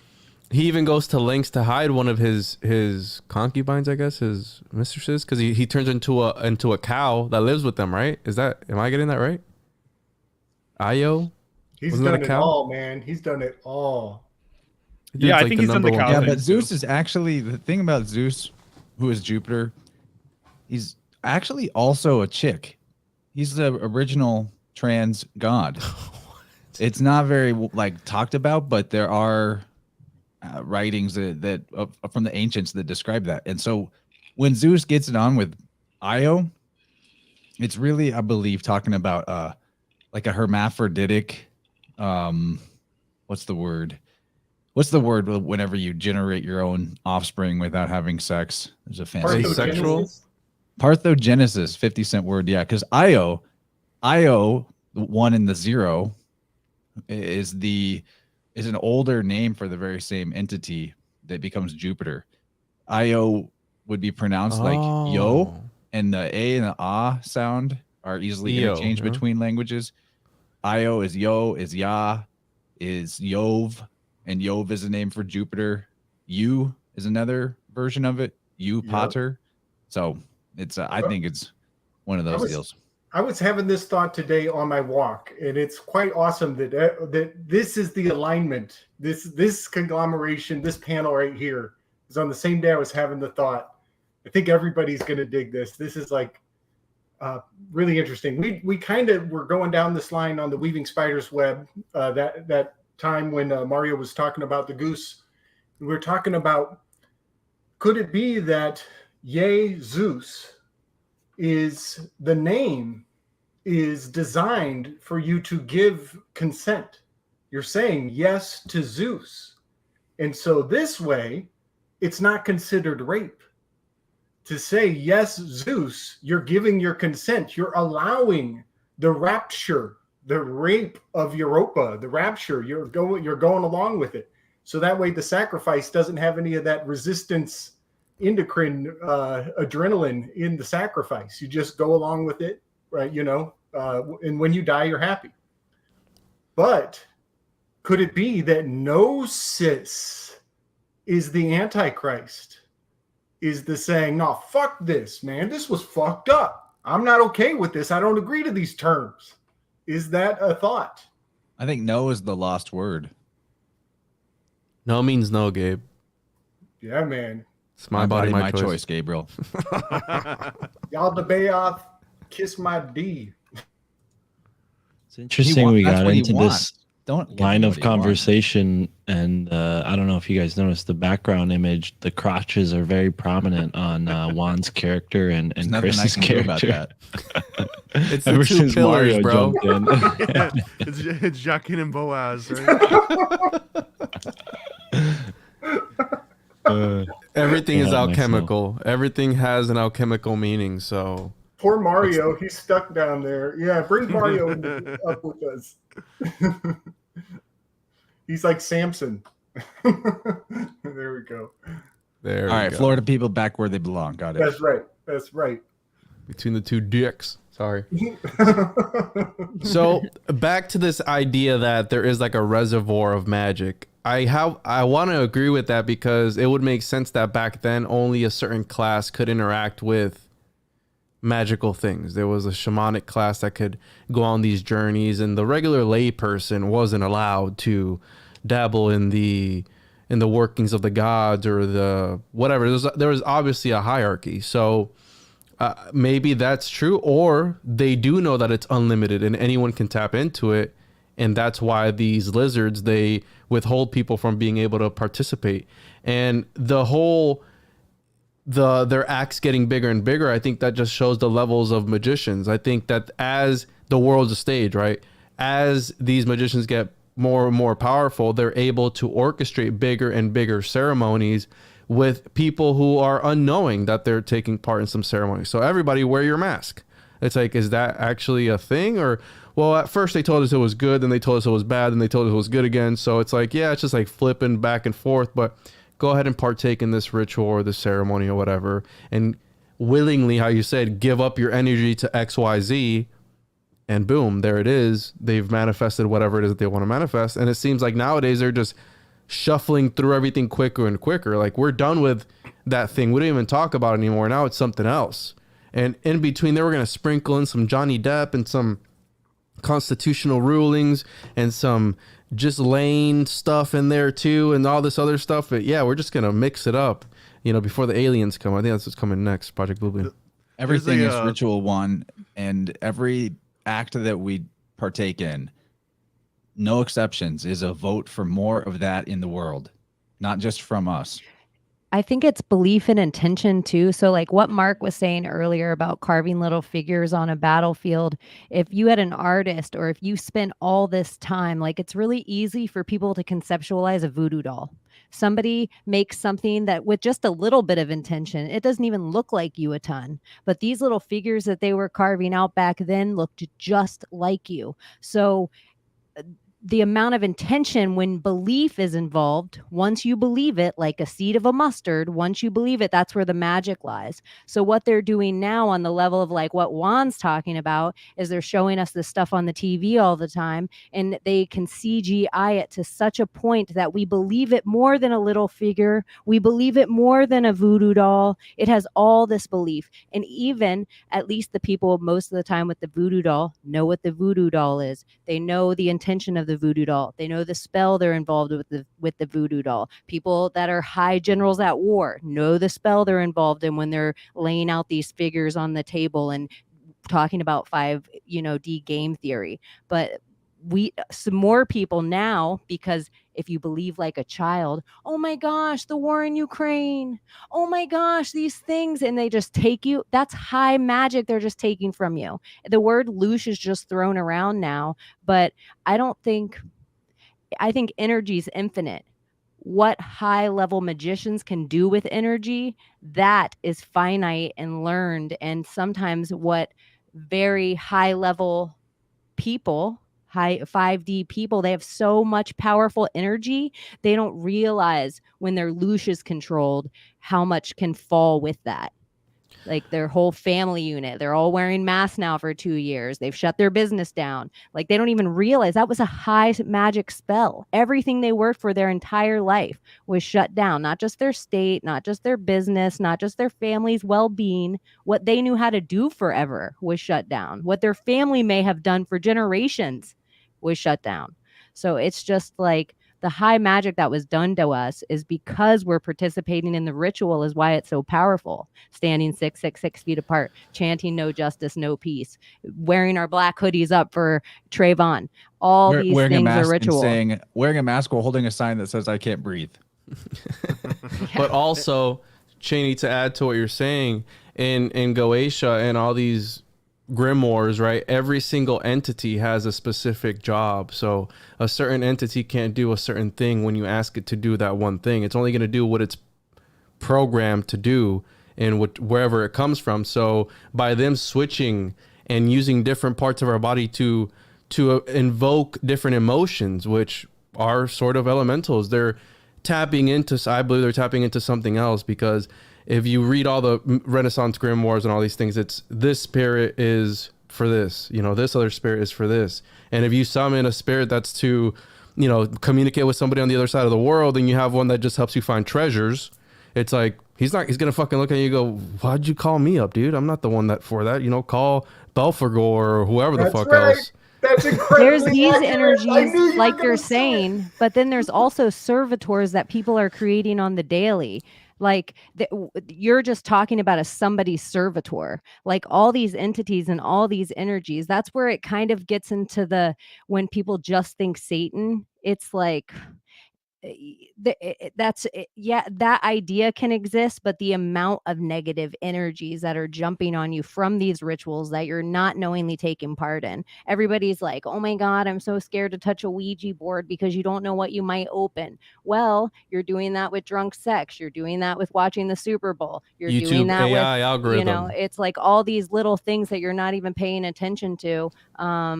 You're taking part in somebody's ritual. You're worshiping somebody's servitor. You're giving energy to something you don't know. And so I think that all these, like all the symbols, all the sigils, all the spells, it's just us trying to figure out what the fuck are they up to? Like, what are they up to? I want to point out To really add to quick what you said too, that- Cheney, let me throw one thing on one log on the fire, just to tie it into the school topic, because you mentioned like they're no longer doing what their parents and their parents did. Because of all this new ritual that's been put in place. School is the biggest cause of that. When the education system got put in place, all of a sudden passing skills from parent to child and ancestral abilities were off the table, especially in areas of like herb craft and what you'd consider to be like hedge witchery and things that could actually give somebody some level of sovereignty if they were cut off from the rest of society, that they would know how to survive. And you can repeat that with like Common Core, right? In modern day, where now you can't teach your kids the same math that you learned growing up, and it just adds to that schism. But I wanted to add one other thing too to what Cheney was saying, specifically on these masks, because it's one of the best examples, is that even outside of any kind of like ritual magic and sort of high level programming, there's a very finite amount of things that the human mind can keep in its conscious kind of purview at any given time. The number fluctuates between person to person, but it's generally about 7 things. So any person can basically have 7 independent, concurrent thoughts and kind of keep track of them.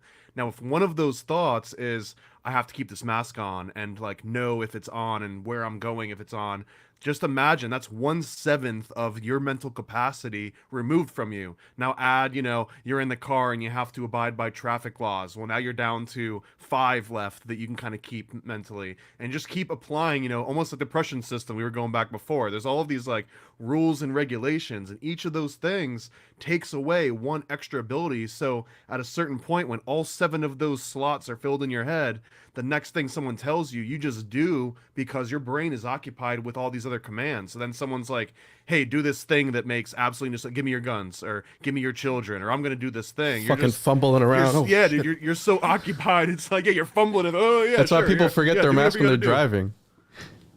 You see people driving with their mask on, they fucking forgot to do that one step, just pull it down or take it off. They're just fucking Yeah, exactly. driving And around. we're not even talking magic here. We're talking just like, like meat space science here. Dude, I was outside I was rolling my trash can out down my driveway. It was 11 o'clock at night. It was 11 o'clock at night. I look up and there is a lady walking down the sidewalk with a fucking mask on. And I was like, there's fucking nobody here, lady. What are you doing? She was And I going to just- rob you. She was about to mug your ass. You're lucky you looked up. Yeah, probably. She was, Good thing you looked up when you did. I was like, no means no, not today, Satan. And then I fucking ran inside and fucking took my bath salts. Ironically, most criminals are not wearing masks these days, which makes no sense at all. Like, this is the heyday, right? Like, this is when you can just wear a mask all the time. But whatever, man. But yeah, the when you build a mind palace, that's one of the things, like 7 things, like pick 7 things, and you know, and then somebody put the magic number 7 because there's like 7 Elohim, 7 planetary, planets, the 7 whatever. It's always 7 things that you have to remember, and I think that's part of it. It's like to overload the system, overstimulate it, so where you just give everything up, like, oh, whatever, dude. It's like a juggling act, like, oh shit, you know what I mean? Juan, that brings up a point that I wanted to ask you about. Can you tell us what's in your memory palace? So I was practicing, and in front of my house, I think it's like a big. Hold up. And also introduce the idea for anyone that's not onto that. So I'm not the one that Is this put me onto different than this. Flick's Trauma Castle? Just a bunch of dicks on the wall, just like, I like that dick. It looks like so and so, and that other dick over there reminds me. So the one that actually introduced me to this thing was Paranoid American. So I would have to have him talk about it. But at the front of my driveway is it's dilled pickles, okay, and it's like it was an exercise to be able to populate a mind palace. But it's dill pickles, and then there's Donald Trump in a bathtub full of cottage cheese. And then my door is made out of silicone, okay, because I needed to go to Home Depot to buy some silicone to seal some stuff up at the house. And then when I go inside, make a left, in my guest bathroom it's like 6 magical socks that swing on the thing where the curtain is at, and they're swinging. In my son's room, there is Yalda Boath sending an email to Sophia. Okay, so Can't believe you let him in your son's room. he's in there. He's like he's on the And computer. he's not leaving now. He's in there forever now. He's in there forever. Dude, I made this mind palace fucking months ago. And he's sitting there sending an email to Sophia. That's the one thing, Sophia. In my kitchen, there is a scuba diver inside my sink, full of ice. And then I think that's where I had stopped. But there was like, I added a bunch of other shit to it. And yeah, it's really crazy. But yeah, Thomas, can you talk about the mind palace idea? You described yours really well. I'll give like the 10 to 20 second version is that you remember a place usually from your childhood that you grew up in, that like the back of your hand, a place that like you went to like your grandma's house and you remember the exact layout and like what the basement smelled like. You find a visceral memory like that, and you start putting things you want to remember in the different rooms. So like Juan started his front door, and then you do something called linking, and linking in some ways is like taking an idea and dialing it up to 200. So he said, he didn't just have like a little piece of silicone stuck to his door. The entire door was all made out of silicone. And that was so that next time you went to the store, I assume, he remembered, I got to pick up silicone from the store. But unfortunately, now you're going to remember that for years, right? Yeah, you're telling me that you remembered all that shit off the top of your head, and That's what you chose to remember? What the hell are you wasting with all this space in your palace for, Juan? No. So, okay. So that was a practice exercise. It was like a list of 15 things I needed to memorize. When you master the concept, you integrate it into research, such as podcast research. If you're going to be talking about John D, if you want to remember something about John D, I want to remember that Kelly asked him to you swap wives. So I imagine them having sex with angels or whatever fucking crazy thing. It's got to be so absurd that it's going to lock in. So you start to tell stories in your mind pertaining to your research. And that's how you build a mind palace. And it's got to be a different area completely. You know what I mean? So this is how the bards of ye olden times were able to remember epic poetry, like the entire Iliad. That's religion, Chance. The reason why religion is so magnificent, and there's all these crazy stories about Zeus and whatever god Vishnu and all these guys, it's because it was oral tradition to pass it on. So they had to come up with these crazy stories to remember it, and they had to come up with all these wild ideas in order to pass it on to their kids, and their kids remember it. And that's what religion is today. It's the art of rhetoric. It's the art of memory. It's people building mind palaces to pass on, because back then it needed to be super important for you to be able to write it down. So if it wasn't important, let's just tell jokes around the bonfire and tell these crazy stories about our gods. It's like, well, Zeus he turned into a swan. Let's say, and he fucked. Yeah, dude. Yeah, add that in there. And he took the egg, and 2 people came out of it, 2 homunculus. Yeah, 2 eggs. Yeah, let's add 4. So it's all like this intricate thing, and we're still talking about it in 2022, bro. So that's religion for you right there in a nutshell. I think Crazy that's a good stories. point. The other aspect of it that is important, though, is it's encoding astrotheology, and that makes it also memorable, because if you're initiated into those arts like astrology, then you'll know if the story is on point or not, because it will or won't match Sky Clock. But I just sent an invite to you, Johnny Larson. I saw you in the chat. If you join us on here and crash this party, you will be able to help us by covering up Cartoon Juan and Cartoon Thomas's junk. No, that's actually Chris from Mensa Podcast. That's not bad. Thomas. I can't see the face. All I can see is I don't Mine recognize wouldn't fit people in by that their tiny dick. little spot like that. Chris That's is what I supposed call to a be here. stand-in.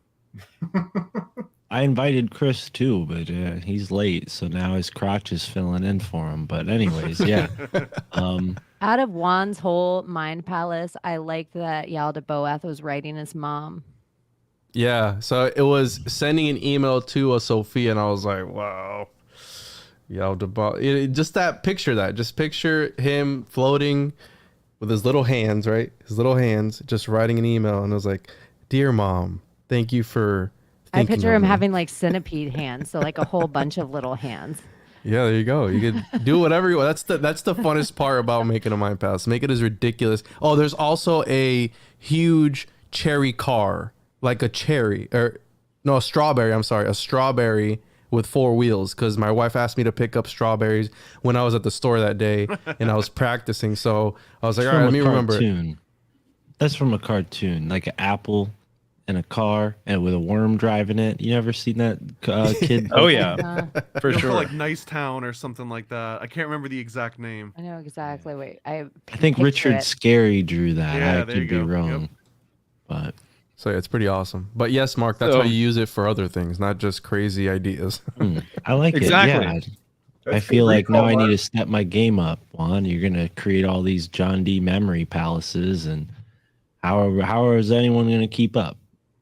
Well, One man's the way DMT that trip, you're just lost in somebody else's memory palace. That's actually an awesome idea. I love that. But that was another reason why like travel was so important to the ancients, is that they would go to these, ancient sites and cathedrals, and they would memorize walking around through these majestic areas. And it was like, bam, I got another space, to put my mind power. It was like going and collecting like USB memory sticks for them. It's Wow. like now they got this badass thing to walk through. And I'm gonna stick my John D information in that lake. You know what I mean? Fascinating. I'm aware of the Mind Palace thing, but for a different purpose. A good friend of mine is a tarot reader, and she's been doing it for like 20 or 25 years. And she has this technique where she actually walks into a card. Yeah. And so she created a mind palace, right? And she goes into the palace, and it has a specific setup that's that she created. And then she goes up stairways, and then she goes through a hallway, and then she looks on the wall, and the card that she wants to walk into is there. And it's really important to follow the steps on the way in, and then when you're done exploring the card, to follow the same steps on the way out. So you even have a key that opens the door, and then you lock it behind you and everything else. So this is pretty much part of that same sort of thing, right? Are you using it for that purpose too? Or have you guys used it for that purpose? I've used it for podcast research. So what I'll do is, when you go in on the wall, you'll have, the origin story of, for example, Jack Parsons. You'll remember some idea that his grandma was a witch. So you can imagine his grandma on like a broomstick or something like that. And then you can make it, the more you practice it, the more intricate you can make it. But yeah, that's one of the things you could absolutely use it for. Every single, that's actually a really good idea, because you'd essentially have, 78 different mind palaces. And it caters very well to the whole mechanic behind it is that it provides structure and chronology. So like if you were trying to memorize a speech, you're going to have like your intro, and then you're going to have like leading statements and then a conclusion. So the same way you would walk into a house, you're always going to go into a house through like the front door or the side door. And then you're always going to enter, like the atrium first, and then you're going to go into the living room. So it always follows this very structured chronology. So what you're describing is more like a magic ritual where you don't want to forget like a very important like stop and start step. Like you don't want to forget to warm down after your workout kind of thing. And going through a house that you recognize reinforces like you can't forget. It would be like, leaving your house and leaving the front door open. You're always going to remember to turn around and close that door. So it just it provides that structure that gives you like this very linear path to follow. So right, I gotta share something that I've almost never talked about. I don't even remember the last time this came up. When I was a young child, like 6, 7, I invented a space to go into ritualistically every night before bed. And it was exactly what everyone's describing. I had no idea. This was just self-generated. And you learned it in a past life. Maybe. It apparently so, because you clearly knew some shit in some past lives and you draw on it all the time. Clearly. Well, I'm like 36 years later in my days, and I see an image of Westminster Abbey, the interior hall of Westminster Abbey. Pause. Mark's got to go. Everybody tell Mark peace out. I didn't want to interrupt, Bye, but I also didn't want Mark. to Irish goodbye. I love everybody here. Hope to do more shows with all of you. Yeah, buddy, time you got an moves open on. invite if you ever catch a I love Vibe Rant it. and want to jump on. Just let me know. Love it. Wednesdays, I'm usually editing Susquehanna Alchemy. So, yeah, when I'm done, I'd love to hop on next time. All Take right. it easy, everybody. Have a good Drive one, buddy. safe.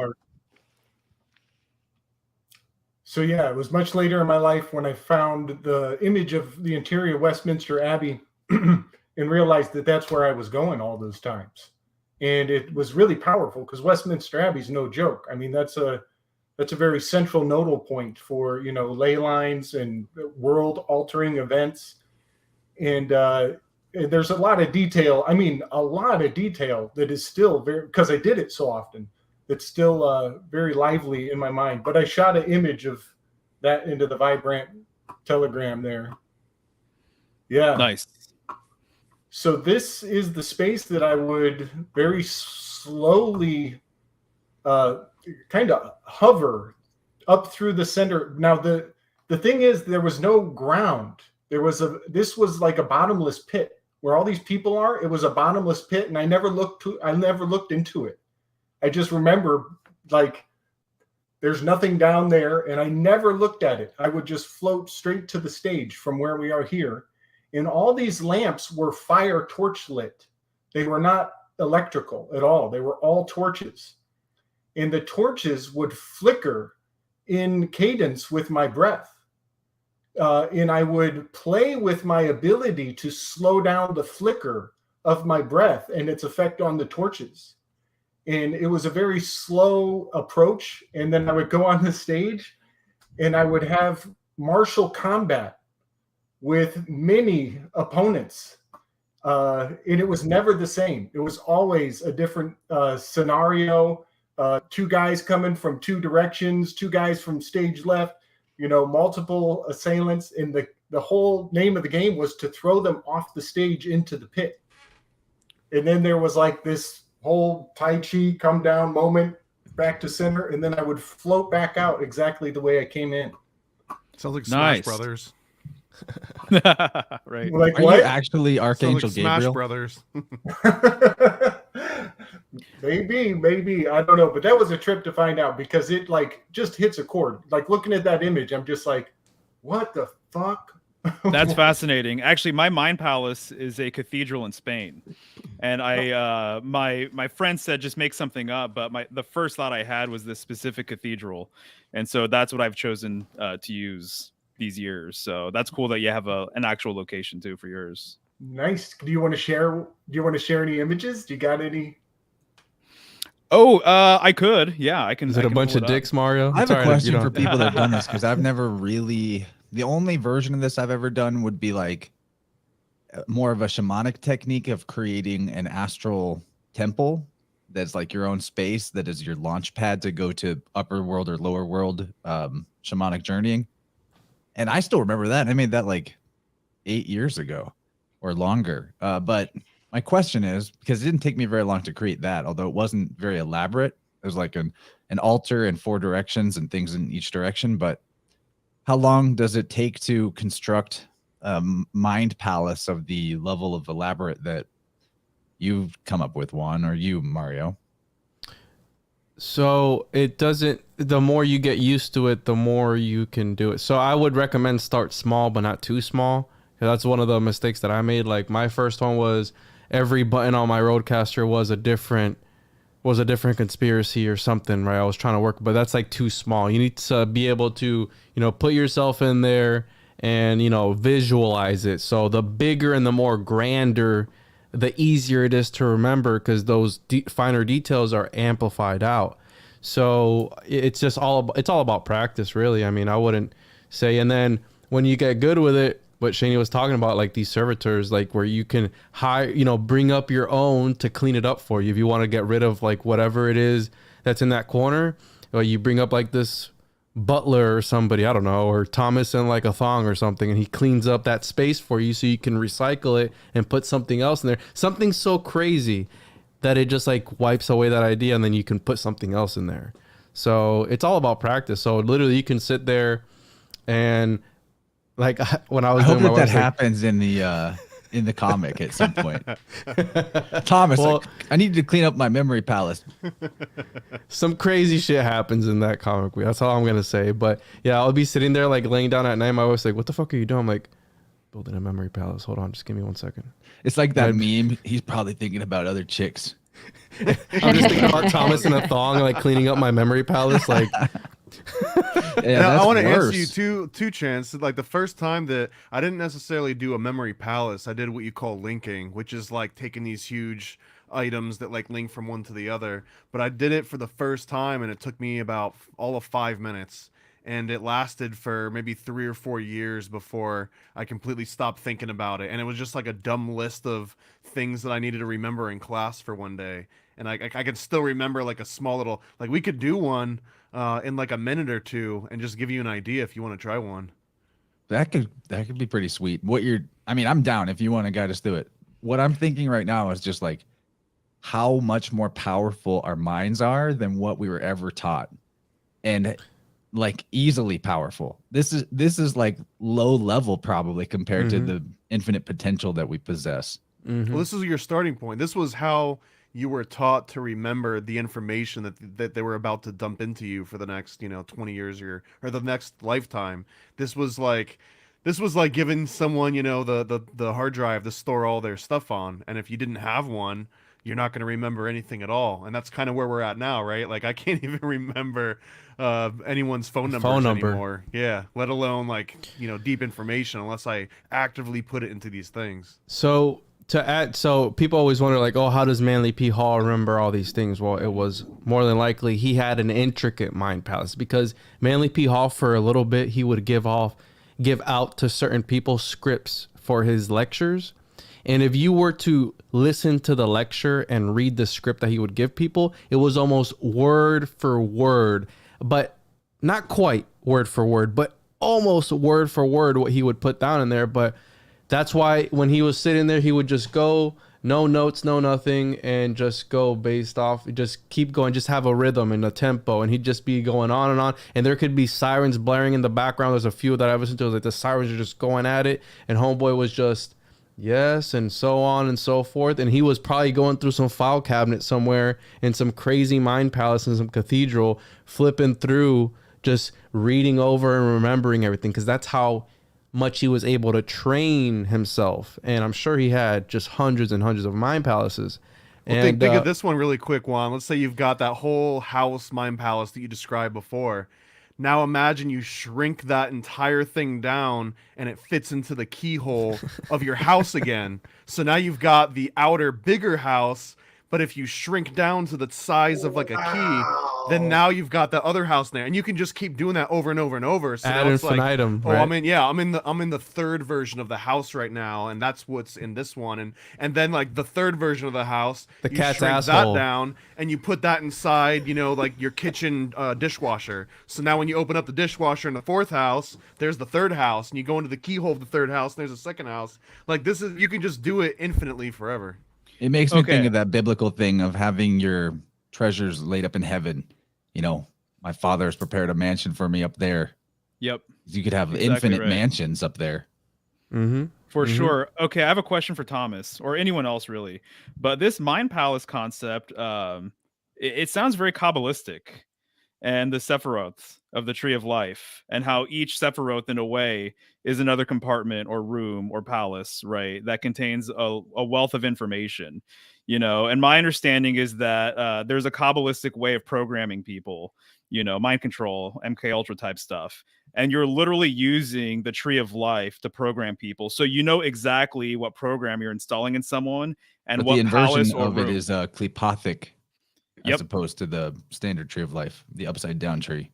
Yep, exactly right. So to me, that's kind of what I'm thinking of right now. Do you have any insights on that? Anyone? Well, one thought is that what we're told the arrangements of the planets justifies a mind palace that NASA claims to have dominion over. So that's something to really think about. Those 9 spheres /10. I think we used to remember more as well because there's something done to our brain, even in a photograph, that you will lose that memory the second you take a picture of it because your brain doesn't have the necessity of needing to remember it. And so now photos fill every moment, so you don't need to remember even less of it. Like you were saying, we used to remember so many phone numbers, but now there isn't the necessity that we need to remember them. Something else does. Like our brain is such a supercomputer that the second it realizes someone else is going to do that, or some other apparatus is going to take over responsibility of that task, it kind of moves on to the next thing. And so in a weird way, they've stolen the idea of a mind palace from us because we all do it on our phones now. We have all our pictures, we have all our files, even like you probably so much stuff that you used to remember, the second you organize it on your computer, it's gone. Like the second some part of the ritual you went through organizing it, you were like, okay, this is safe here. And now you can't recall it like you used to just from your normal research. That I feel like they're kind of destroying all the rooms and links in our brain to make us not have memory. They're breaking our memory. Sorry. Mario, there's no right way to do it. So it's whatever if you want to use the Tree of Life as your mind palace and populate every single node as something different and the way it links together, then you can use it that way. The art actually came from, it was Greek, wasn't it, Thomas? Where I forget the guy's name is Sure. Ampliticus or some. Anyways, it's a story with the original. Iamblichus. What's his name? Is it Iamblichus? Is that No, your it thing? wasn't Okay. Iamblichus. Iamblichus is the guy that wrote about Pythagoras. It was a story about this guy who was at a party, and Oh, that's right. he's walking through this party. Everybody's having a good time. There's music, whatever, this and that. And he's walking. As soon as he walks out, he turns around, he walks out. The entire roof of the place comes down and kills all these people. It just killed everyone. And they were trying to identify people's bodies as they were digging them out. So he figured that if he could walk through the building again, he was remembering where everyone's face was. So he'd be walking through the people, digging them out of the rubble, and be like, oh, that was so-and-so, because I'm mentally walking through this palace, and over there's so-and-so, and I remember so-and-so, you know, and that's how it started, the art of memory. And I can send you a couple books on it. So yeah, please do. Just real quick, this is kind of Gabe territory, but Mind Palace MP, and then I think of the A right in the middle, and it's a map, because we're talking about maps here. Nice. Oh, glorious. Thank you for that. That's awesome. Yeah. There's a good comment over on Rockfin from Braden. He says, I see a lot of similarity between stories and the Mind Palace idea. Think about how someone can talk on and on about a beloved book or TV show. Yeah, man, this is the real thing. I could tell you in full detail, like the entire plot of a video game that I played when I was in second grade that was 40 hours long of a story, right? And in this sense, I said it over there in the chat, but the imagination is the first and final frontier for colonization by, you know, the powers that were. Well, and to bring this back to geese fucking people, right? Like, that's really just this same exact memory palace technique that we're talking about. That's what mythology is. It's to take these huge grandiose stories that are happening up in the sky and the stars above you, and it's this goose is, you know, fucking this chick. Like, that's very hard to forget that visual.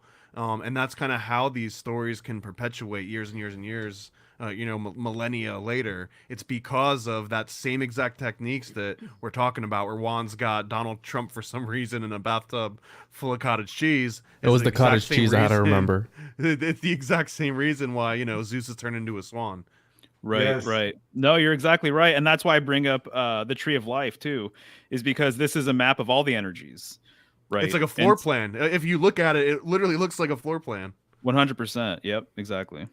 So, Juan, your story about the party and the roof collapsing reminds me of an actual experience I had.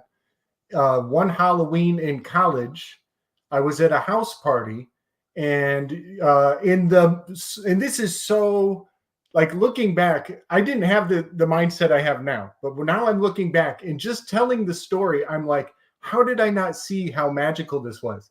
I was at a house party, in the song House of Pain, Jump Around was playing. Everybody's in costume. It's Halloween. And we're all jump, jump, jump. And I'm a basketball player. I'm 6'5". I'm jumping way over everybody. And I'm House really of Pain, hop. They're hopping.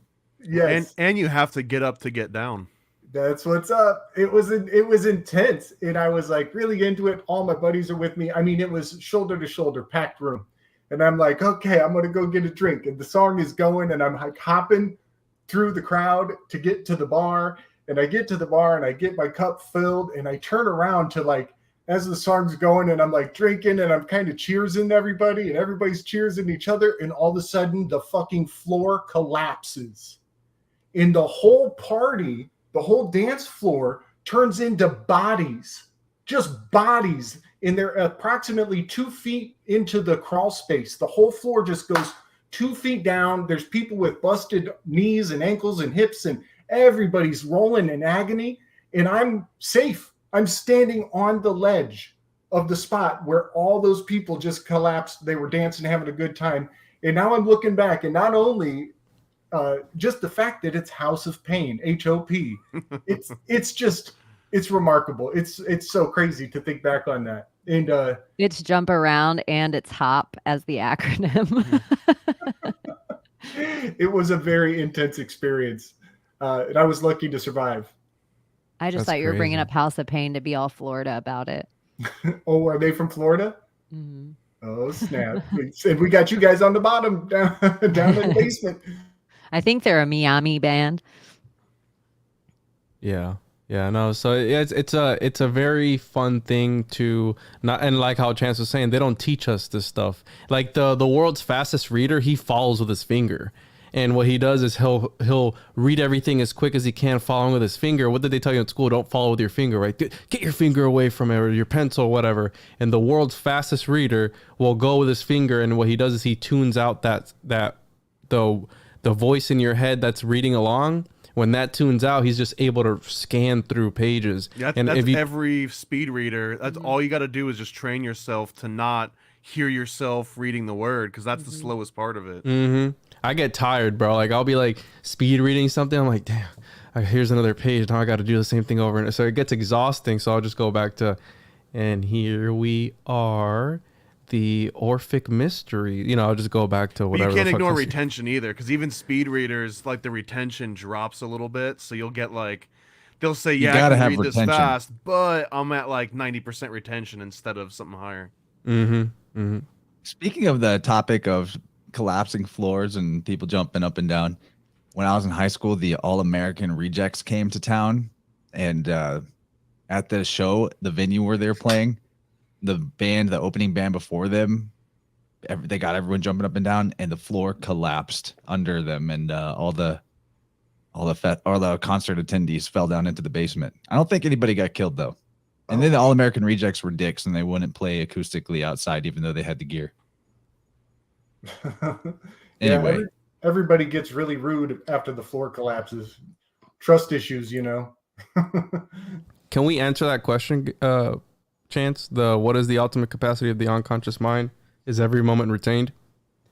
I mean, my answer to that question would be your aura is similar to what you call the unconscious mind. It is the record of everything that you've ever seen, heard, experienced, even been around. Like, in my opinion, even though you might not have been aware of it, if a fly flew behind your head within the space of your aura recorded that. Well, it goes back to what Plato was talking about. Plato said, we already know everything. We just need to remember, because we know everything from forever. We just need to remember. That's why certain things sound familiar. Some people say, oh, was it you in a past life? Maybe perhaps it was reincarnation, but I do believe everything is there. The Akashic records is our DNA, and we know that ideas, fears, things are passed down genetically. That's been proven that all these things are passed down genetically. So I believe that some people are able to tap into that and kind of live in both worlds, like the real world, and kind of peek over, get the information that they need, and then come right back in. And I think that's something you're able to develop, and that's what the ancients were talking about. I'll riff on that for a moment longer. So the idea of the Akashic record, the universal library storage of all information that's ever happened, that is, in my opinion, what you would call the ether, or you could call it spirit. So if there is a medium that is interconnecting to all spaces and all matter and all energy, for it to actually be such a medium, for it to actually work the way that it seems to function, based on people who've been able to verify that experientially or experimentally.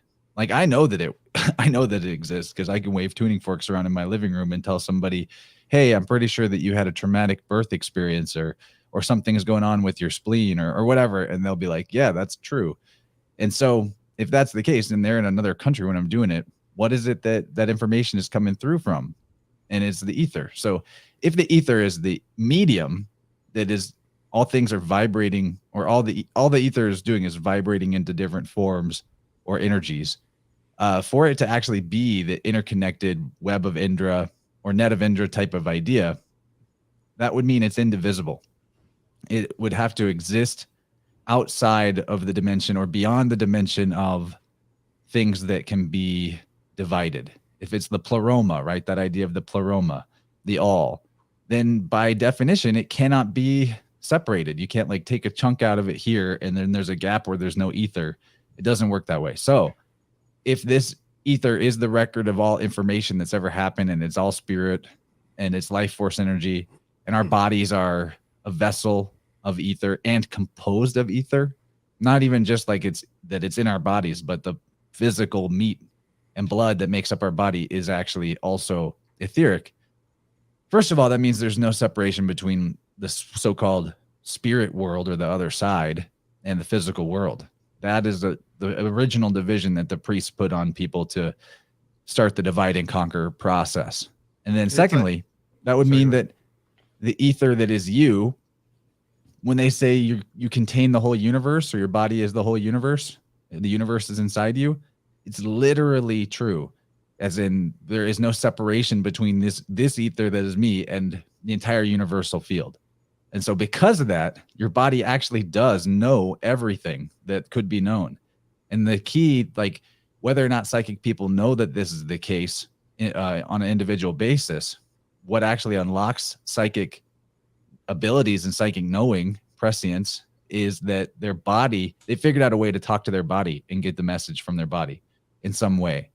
And believe that we all have that capability. And what I've noticed in my own personal journey, and probably other people can back me up with their own experience, is that there are certain levels of like spiritual insight or understanding about the mechanics of life or reality, or about yourself, wisdom, if you will, that you figure out when you reach a certain level of clarity, coherence, simpler terms, health.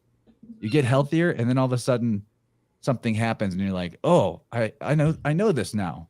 You learn the lesson. But then if you dip down again, vibrationally, frequency, energy dips down in some way, you're less coherent, you forget those lessons, and they're like wiped from your memory as if you never learned them. And then you get to that level of health again where you were at before, and all of a sudden the lesson pops back in your head and you're like, oh shit, how did I forget that? How did I not know that? It's the same as when you're like, you trip really hard on some kind of entheogen, and you're like unlocking massive insights of what life, the universe, and everything is about. And you're like, oh, how did I forget? I've been here before. I've done this before. And so really, like all what you said, all knowledge or whatever, all wisdom is remembering, not learning. I believe that's 100% true. Well, it's ironic that you kept identifying with ether, and because as you were describing like this Akashic record and how like all information stays together through like ores or whatever, all I'm thinking of is like ether and the blockchain, because what the blockchain is where this information gets stored forever, and all information that comes after it is built on top of that, so that like all the information inherently includes all other information that is almost like this undisputed truth. And what do you plug into your computer to get the internet? It's Ethernet cable. And I was going to mention. Don't talk too, about is Ethereum that, like, right now, though. I'm pissed at Ethereum. Well, not the cryptocurrency, but yeah, like Ethernet, right? Like this is exactly what we're talking about. Like the Akashic record, you can almost imagine like the worldwide internet, where someone asks you a question or you need this information. It's out there. You just need to figure out how to connect to it. And then once you know where it was at, like it's been there and it will always be there. I mean, the analogy breaks down a little bit now, since like Google is breaking in and taking sites offline and stuff like that. But it's kind of what we're talking about. The Akashic records is sort of this ethereal, ephemeral place where information is indivisible as little balls of energy flying around.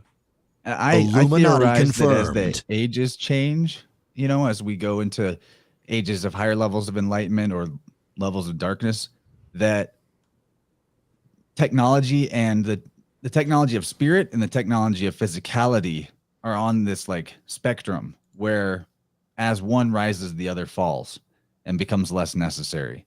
And I think that it's possible that maybe even as recently as the age of Aries, which would be what preceded the age of Pisces, because precession goes backwards, that at that point, humanity may have been at the peak of spiritual connectivity, spiritual technology, psychic abilities, telepathy, all the whole nine, things we couldn't even imagine, levitating stones with our mind, making the pyramids at Giza, all that shit.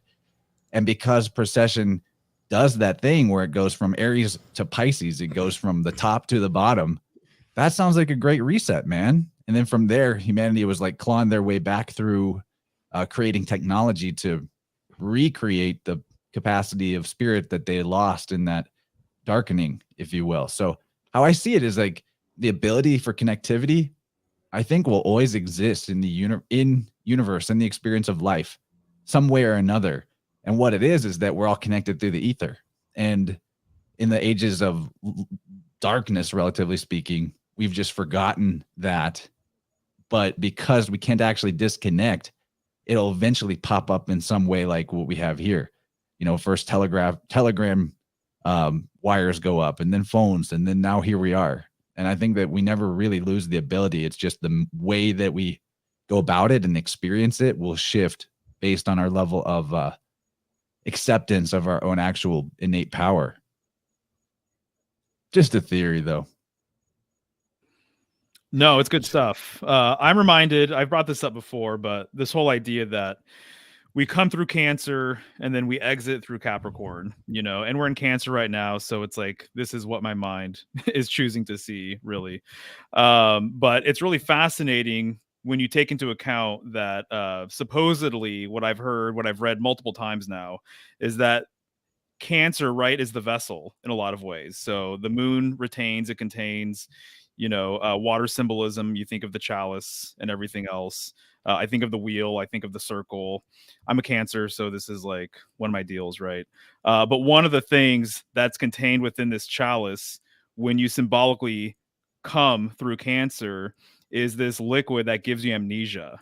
And so part of the deal is that you're not intended to remember everything right away, that you actually have to forget that that's part of this whole entire design, I guess, if you will, is that you forget things and then you remember along the way. And that it seems to me like it kind of has to be that way. Like that's part of the whole deal. That's part of the whole entire setup, you know, that we don't remember and that we have to regain this memory or what have you for all sorts of different purposes. Because if we did remember too, I don't know, to me, I can almost see like how that would throw things off potentially, but maybe it is an age by age thing or something to that effect. Yeah. In Greek mythology, I believe there's a character, I'd have to get the book to dig the name of, 2 drinks.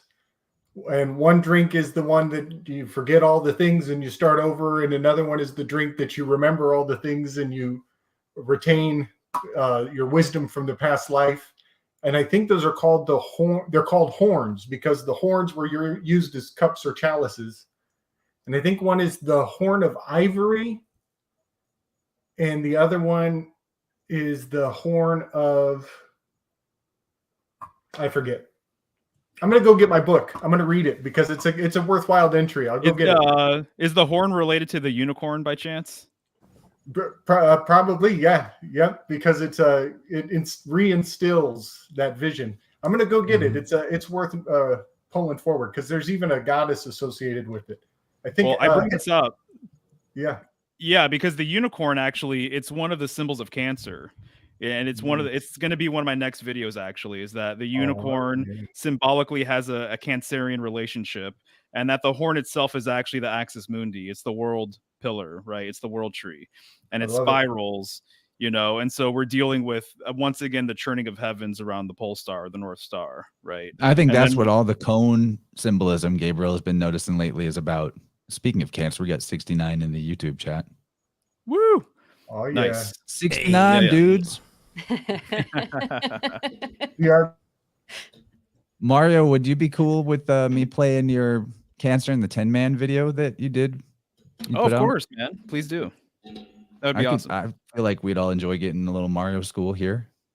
Just a good way for people to see what they may not know they're missing out on at Symbolic Studies on YouTube or symbolicstudies.com.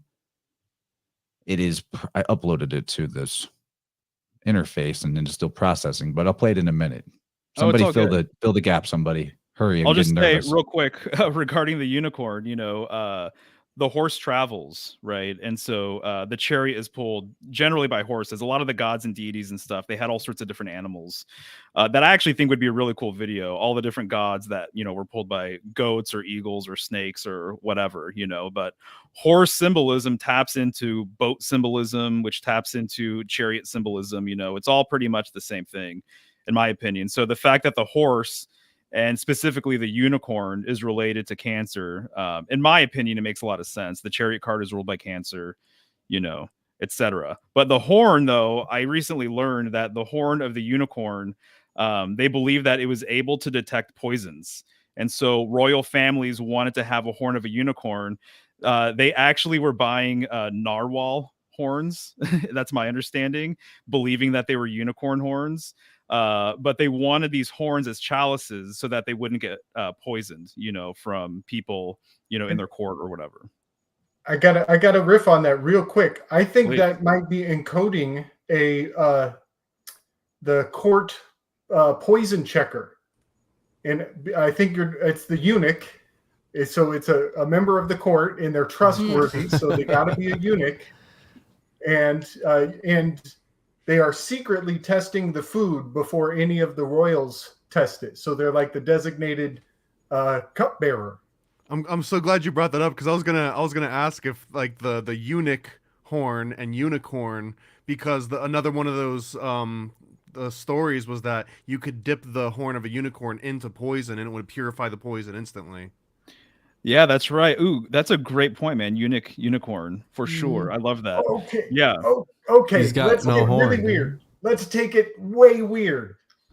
Okay, this is crazy. Okay, so with mushrooms, you can feed the mushroom to another animal. Sometimes it's a reindeer. Sometimes it's your chalice bearer, your cup bearer. Sometimes it's your homeboy. Sometimes it's your court roommate. jester. But you're not eat drinking it. his piss, Thomas. Yep, they eat it. You are. They That's the take whole on the point, bro. poisons, they filter it out, and then you drink their piss, and you get the double trip. A 2-for-1. Is that where buy one get one free comes from? How close are you with your friends? That's all I gotta say. Once you've taken some Amanita filtered special, distilled drink, you'll never be closer to anyone else. I'm gonna need to have you drink this for me. Real quick. Yeah. All right, I'm gonna hit this. It's about 3 minutes, guys. We're about to learn Mario's gonna learn us some things. The Wizard of Oz contains so many secrets, it's a little mind-boggling. But there's one thing in particular that I wanted to point out today. The first thing is, notice that there's 4 main characters. I'm not the first person to say this, but it's really interesting when you note that the 4 main characters have an elemental correspondence. So let's take the Scarecrow as an example. He's a scarecrow. He scares crows away. Crows, obviously, and birds are air symbols. He also wants a brain, which represents our ability to think. It's symbolic of the mind, which is very much related to the element of air and the swords within the tarot. And then we have the Tin Man. The Tin Man is symbolic of water, so he wants a heart, which means that he wants to be able to feel again, so this is an emotional concern. And when you're dealing with the emotions in the tarot, you're dealing with the correspondence of cups. So everything that's part of Tin Man's story has to do with water and the emotions and the heart. And then you have Dorothy. Dorothy is symbolic of Earth. We typically call Earth Mother Earth, and she is the mother of Toto. Even in the Thoth deck, the princess is related to the element of Earth. So everything having to do with her story is actually very earthy and related to this concept of home and returning to home. And then you have the Cowardly Lion. Immediately you should think of Leo, which is ruled by the sun and corresponds with fire. And of course, he wants his courage back, which is symbolic of the will, or the wands, within the tarot. But for Cancer season specifically, I wanted to focus on the Tin Man. Here you can see Dorothy with an oil can, trying to make the Tin Man limber again. The reason why he's rusted up and stiff is because he was outside during the rain, so that's the water element coming through again. He also has a hard exterior, which is his shell, just like the crab and the other creatures that have been associated with Cancer. And while he's made of tin, which is often linked with Jupiter, who happens to be exalted in Cancer by the way, he comes across as silvery, which reminds me of lunar symbolism and everything related to the moon. I think it's interesting that the moon obviously has a correspondence with all things related to water and the ocean. Here's the heart that he receives from the wizard. I love the fact that there's actually a clock within the heart. Not only are clocks keepers of time, but they also relate to rhythm and cycles, not unlike the wheel and themes associated with the Chariot card. And notice that in the Thoth deck, the Charioteer has armor. This is symbolic of the shell of the crab and is very similar to the Tin Man himself. It's interesting, when you're dealing with Cancer and the crab, you're also dealing with the claw. And funny enough, the claw has been related symbolically to the saw, in that the saw and claw, which even phonetically they sound similar, are known for cutting and breaking things down. And even the ridges of the claw kind of remind me of the teeth of a saw. A lot of crabs have a sawtooth exterior or shell as well. But the fact is, the Tin Man is also a woodsman, or woodcutter, and he carries an axe with him. And I just think it's really interesting that there's this woodworking connection between Cancer and the Tin Man. Lastly, I think the word cancer is interesting.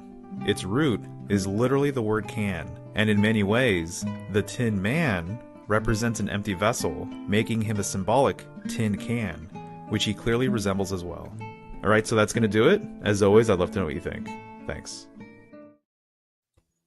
Thanks, Mario. I really enjoyed that little educational intermission. I always like your videos, Mario.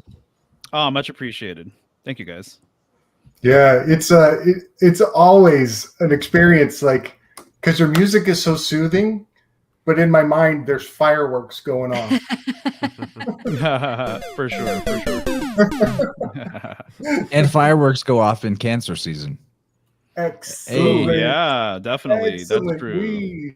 Your etymological dig on the claw and the saw makes me think of a craw and what other words? A maw, that you chew, like a monster's maw that chews you up. There's probably more. Yeah, I bet there is. I mentioned it in the chat, but just props to Homie Romy for pulling me into the Oz rabbit hole not too long ago and doing that show with him. So it was just fresh in my mind. And then out of nowhere, a friend of mine wanted to just talk Oz. And then I decided to do this video about the Tin Man. I recently had time. looked into the original books of Oz, and it blew my mind because there's like this whole other, like the actual cast of characters is like triple what you remember from the movies. Like, for example, there's a chick named Betsy Bobbin who also comes from Oklahoma instead of Kansas or something, and instead of having a dog, she's got like a donkey with her, like a horse, and she becomes friends with Dorothy. So Dorothy and Toto are one pair, and then there's Betsy Bobbins and like her magical mule that like, and they're like friends, and they walk around through Oz together. There's like this whole line of cast of characters that I'm sure have all sorts of cool esoteric meanings that never even made it into the movies. I bet. Just the few things I learned from talking to these guys about Oz, of stuff that were in the books and not actually in the film, it like blew my mind. So at some point I really need to dig into it, because I've always appreciated the film, but I've never read the source material. And there's the Princess of Ozma, which is where the word Oz comes from. It comes from the word Ozma. Oh, I had no idea. Wasn't she a floating head? There's been a few different if you look up all the different depictions of her, it's very, very magical. It gets way more magical than, the Wicked Witch and the Good Witch. Yeah, Ozma, I'm pretty sure has like been depicted as a kind of Baphomet-ish light in the past. So I dropped a whole bunch of comments. I didn't even ask for Lucas's permission, but he and I were riffing on Cancer the other night. After our show with David, Lucas and I were going back and forth, and we shared a whole bunch of just really fun, like, ideas, inspirations that all were kind of bouncing back and forth between us, just about the significance of Cancer and that part of the sky clock. And I just love Lucas's mind. Like, we'll think we're done with the conversation, and I'll go do something else, and then something will come back up, and I'll spark it back up. And he's in Australia time, so we go all through the night. It's probably like 12 o'clock. He's sipping tea down there, and I should be in bed. But I shared a whole bunch of really strange ideas that he and I were riffing on. And I wanted to tell you, Mario, Tin Man, TM, in standard ordinal reduced, that's 24. So there's the time component, the 24 hours of the day. There's the clock. Ah, right on. Nice. That's interesting. Mm-hmm.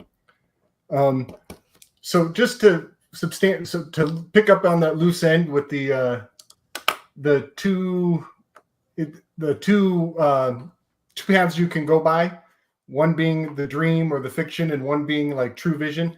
They're not horns; they're called gates. And I think these are representing initiated breast milk versus uninitiated breast milk is what I think is the mystery behind this. And that's that Isis occulting one breast and leaving the other exposed, much like Janet Jackson So there is the gate of the horn, which is the gate through which true dreams come to men from the cave of Hypnos, and god of sleep. And the other one, the alternative, is the gate of ivory, and that is the gate through which deceitful dreams come to men from the cave of Hypnos, the god of sleep. And so those, because they come from the same cave, I definitely see placenta magic in play. And this is an important part of my theory, that there are some who are initiated and are bestowed a quicker path. All the T cells, a lot more developed abilities, possibly psychic. Just some thoughts from that. Very interesting. I never, when you guys proposed all of this placenta information, it took me a while to really wrap my head around it and the implications and everything else. And I was already a believer and I was down and I was interested. But the show you guys just did recently, if people have not checked that out with David Whitehead, it really is such a nice package that I feel like after that, I'm just like, yes, I agree. This is what's going on. This is part of the deal. It makes too much sense on too many different levels. And I really liked Chance's new wrinkle with the twin thing. I'm not sure how long you guys have been talking about that. But that has really, really interesting implications. Some elements of that came up in the moment, it like inspired probably by my HGA. Okay, so people can check that out at Truth Warrior. The best place is on Rockfin, but also I mirrored it to my YouTube, and a lot of people have seen it there. In fact, I believe that it's got the most response and comments and people saying things about it than almost anything like I've ever done, or me and Gabriel have ever done. So I believe that is resonating with people on a big level. But to pivot a little bit, I just remembered something that I highlighted in a book I was reading today, in case it felt like coming up in this conversation, because it had to do with the cube, your comic book being the chosen one versus the Saturnian cube and all that. So I'm going to read a paragraph from this book because it, oddly enough, has a few keywords and links into multiple things that have come up in this conversation. So this is from chapter 10 of Spirit World, A God's Acre for Winds of the Soul by Dylan Sicosio. Incredible book. Everyone ought to read it if they're interested in syncretism and dispelling hexes out of their mind. So this is a little bit of a read, but not too much. And he had been talking about watercourses and rivers and things along those lines, and the symbolism of flow pertaining to all the etymology of many of the names of different gods that cryptically represent the sun, and also about how Rome and Troy are possibly not even historical in the way that they've been presented in their astrotheology masquerading as history, which he makes a good case that just about all history past a certain point is actually astrotheology. Makes total sense to me when I read it. But here's the paragraph.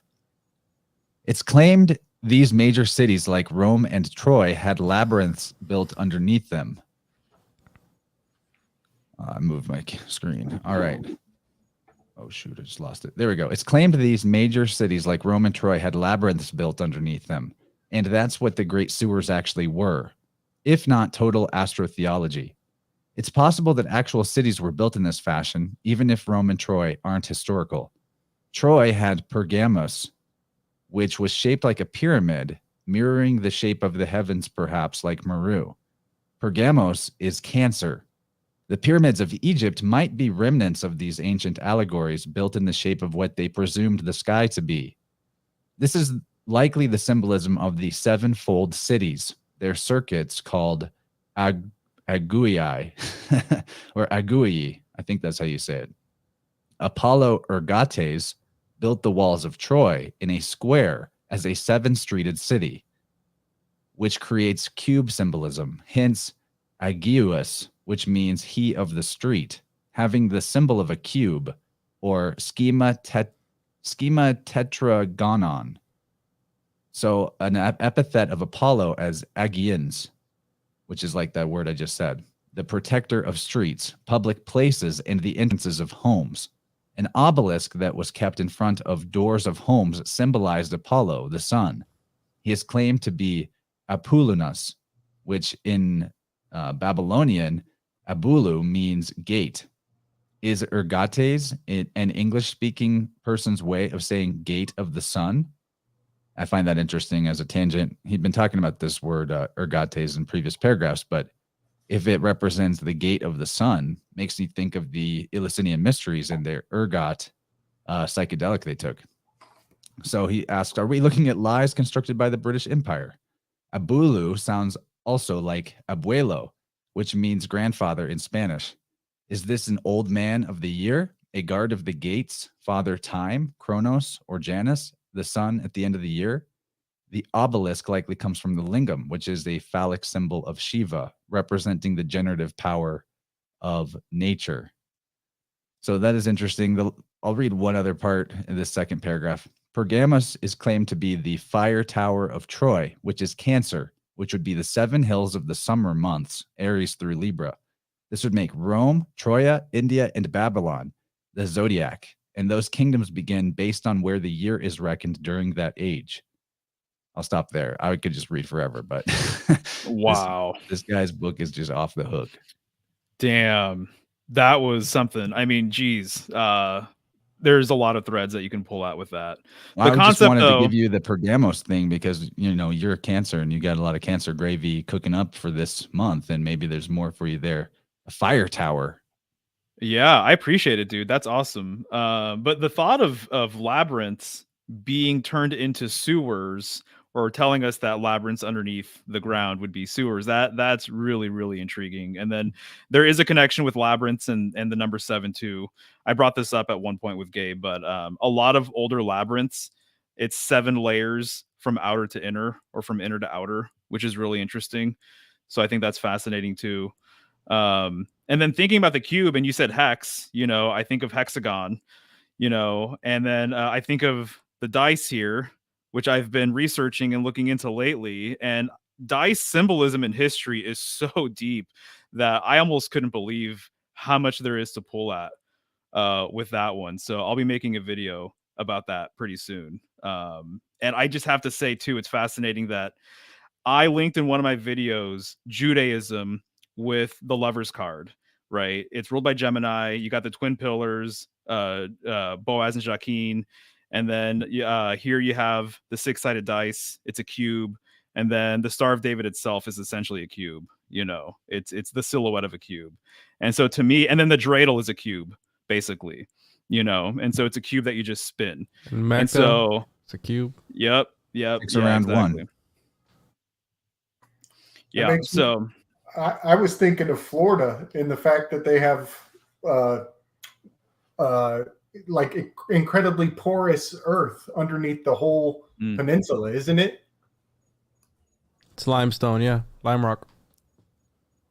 That's how the aquifers and everything go up and down, and that's why we have a lot of sinkholes too, because it's just like cottage cheese underneath the ground. Since you guys brought up mazes and labyrinths, I got one of my comics is called Secret Mystery School, and it's one of the issues is the guys actually have like this Honey, I Shrunk the Kids episode of going into a labyrinth and having to traverse it. But I did some real deep dive on that, and one of the cool things that came, yeah, there it is right there. One of the cool deep dives I did is the origin of the word labyrinth. It likely originated from an ancient Greek word of labyrinth, which stood for a double-headed axe, which was used by the Minoans on the island of Crete. And this is why the labyrinths might have also been known as the house of the double-headed axe.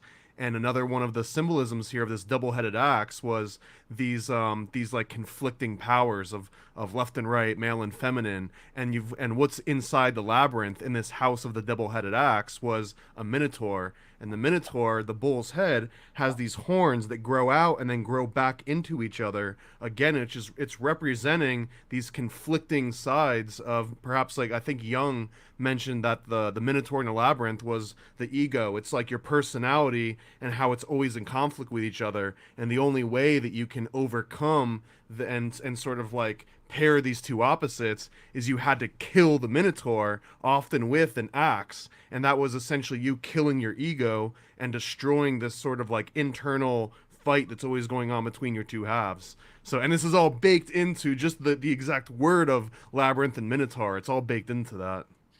Nice. I love that, man. Yeah, the Minotaur labyrinth thing, dude, is so fascinating for so many different reasons. But we're getting close actually to July 4th, so we're not too far off. And it might seem random, but The Shining, in The Shining, Jack turns into the Minotaur. Mhm. That's the whole entire deal. Wow. Yeah.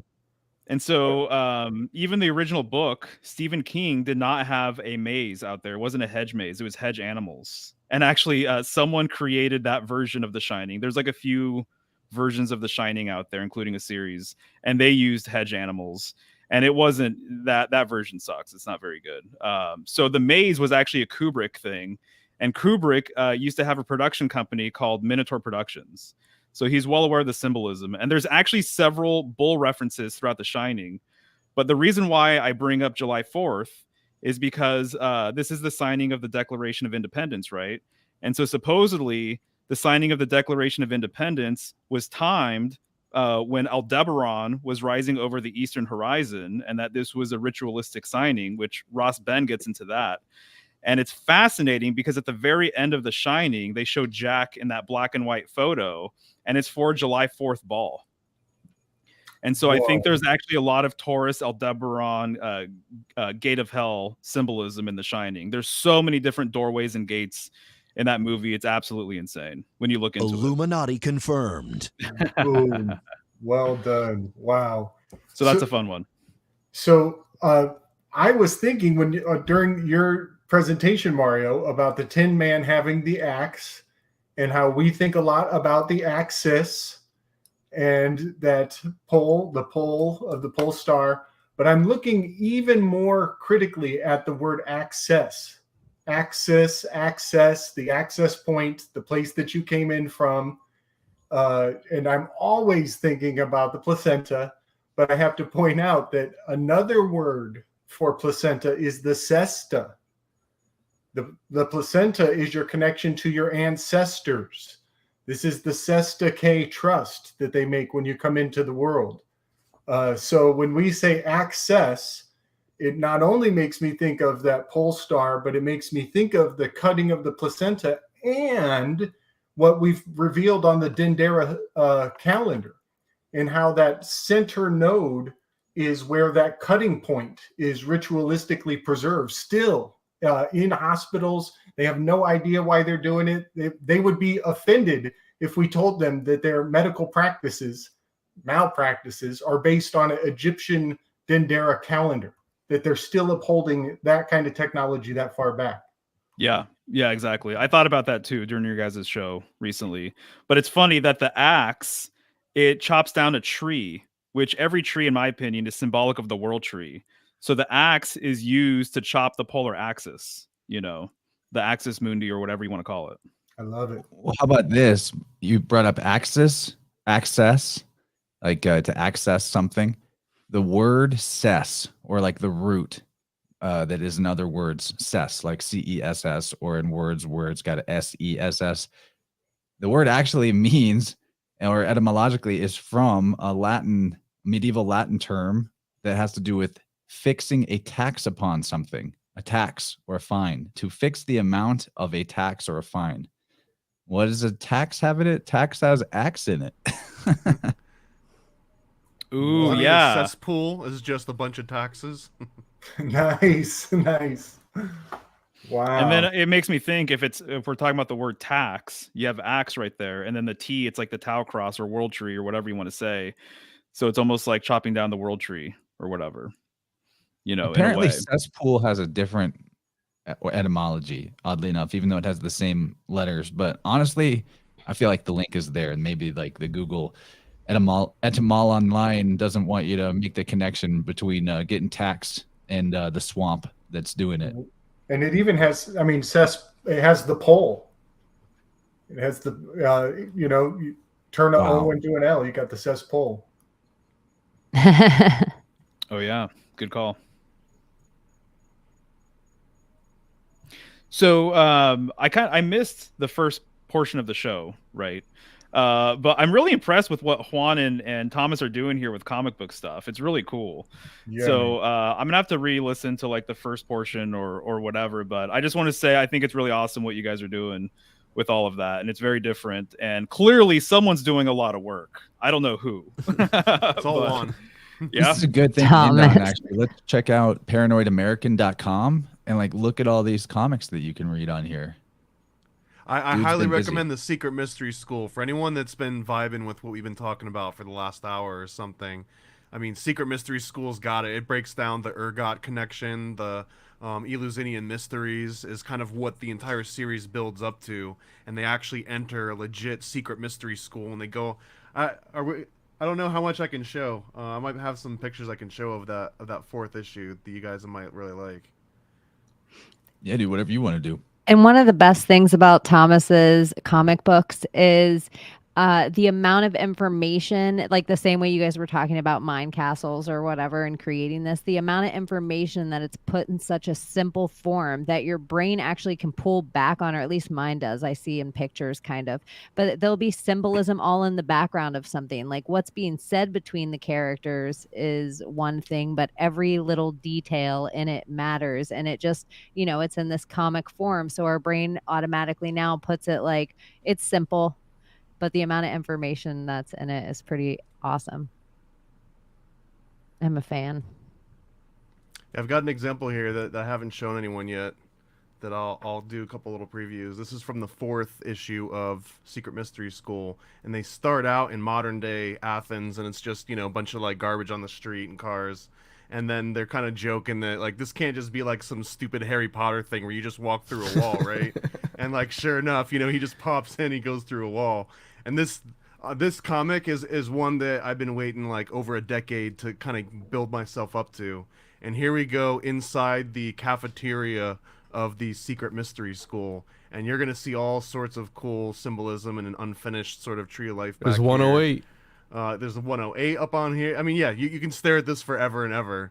And we've got like shamans, and we've got there's a little sign here that says no beans because the Pythagoras. the concept here is that the Secret Mystery School is sort of like any John Hughes 1980s teen movie where you've got like the mean principal, and the mean principal at the Secret Mystery School is Pythagoras, and like he's not allowing you to like eat beans or anything. And we've got a shot here of Pythagoras that's teaching to everyone.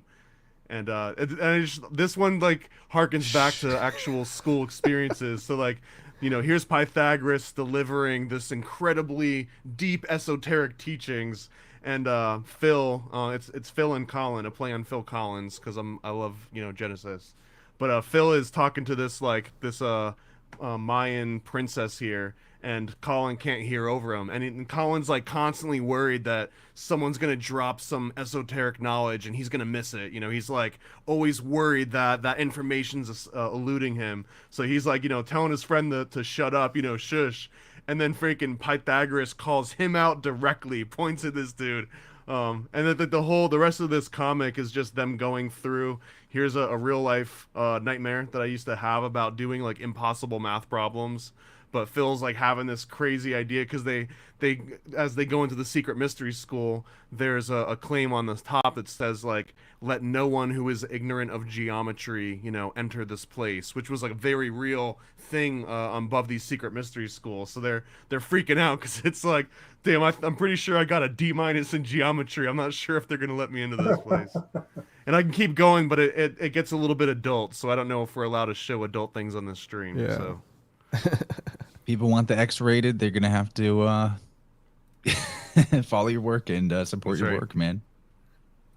Yeah, we have plenty of those little nuggets within the Chosen One series too, of like, what's that from? Oh, that's from that mystery school, or that one symbol. It's like, oh, that's from that. Okay, so it's always fun working with Thomas because we'll think up of the most outrageous idea, and it's like, we'll tell each other this might sound crazy, and then when we say it, the other guy's like, yeah, dude, that sounds awesome. Let's do that. So yeah, I'm really excited. Should be out very soon once the Kickstarter is wrapped up. Yeah, and there's a link to the Kickstarter in the show notes here. I think if I'm not wrong, people can still back it and get the rewards, right? Yeah, so Correct. we have 13 days to go. It just hit 203% funded, so we're over our goal. And yeah, 13 more days to go. 13. There you go.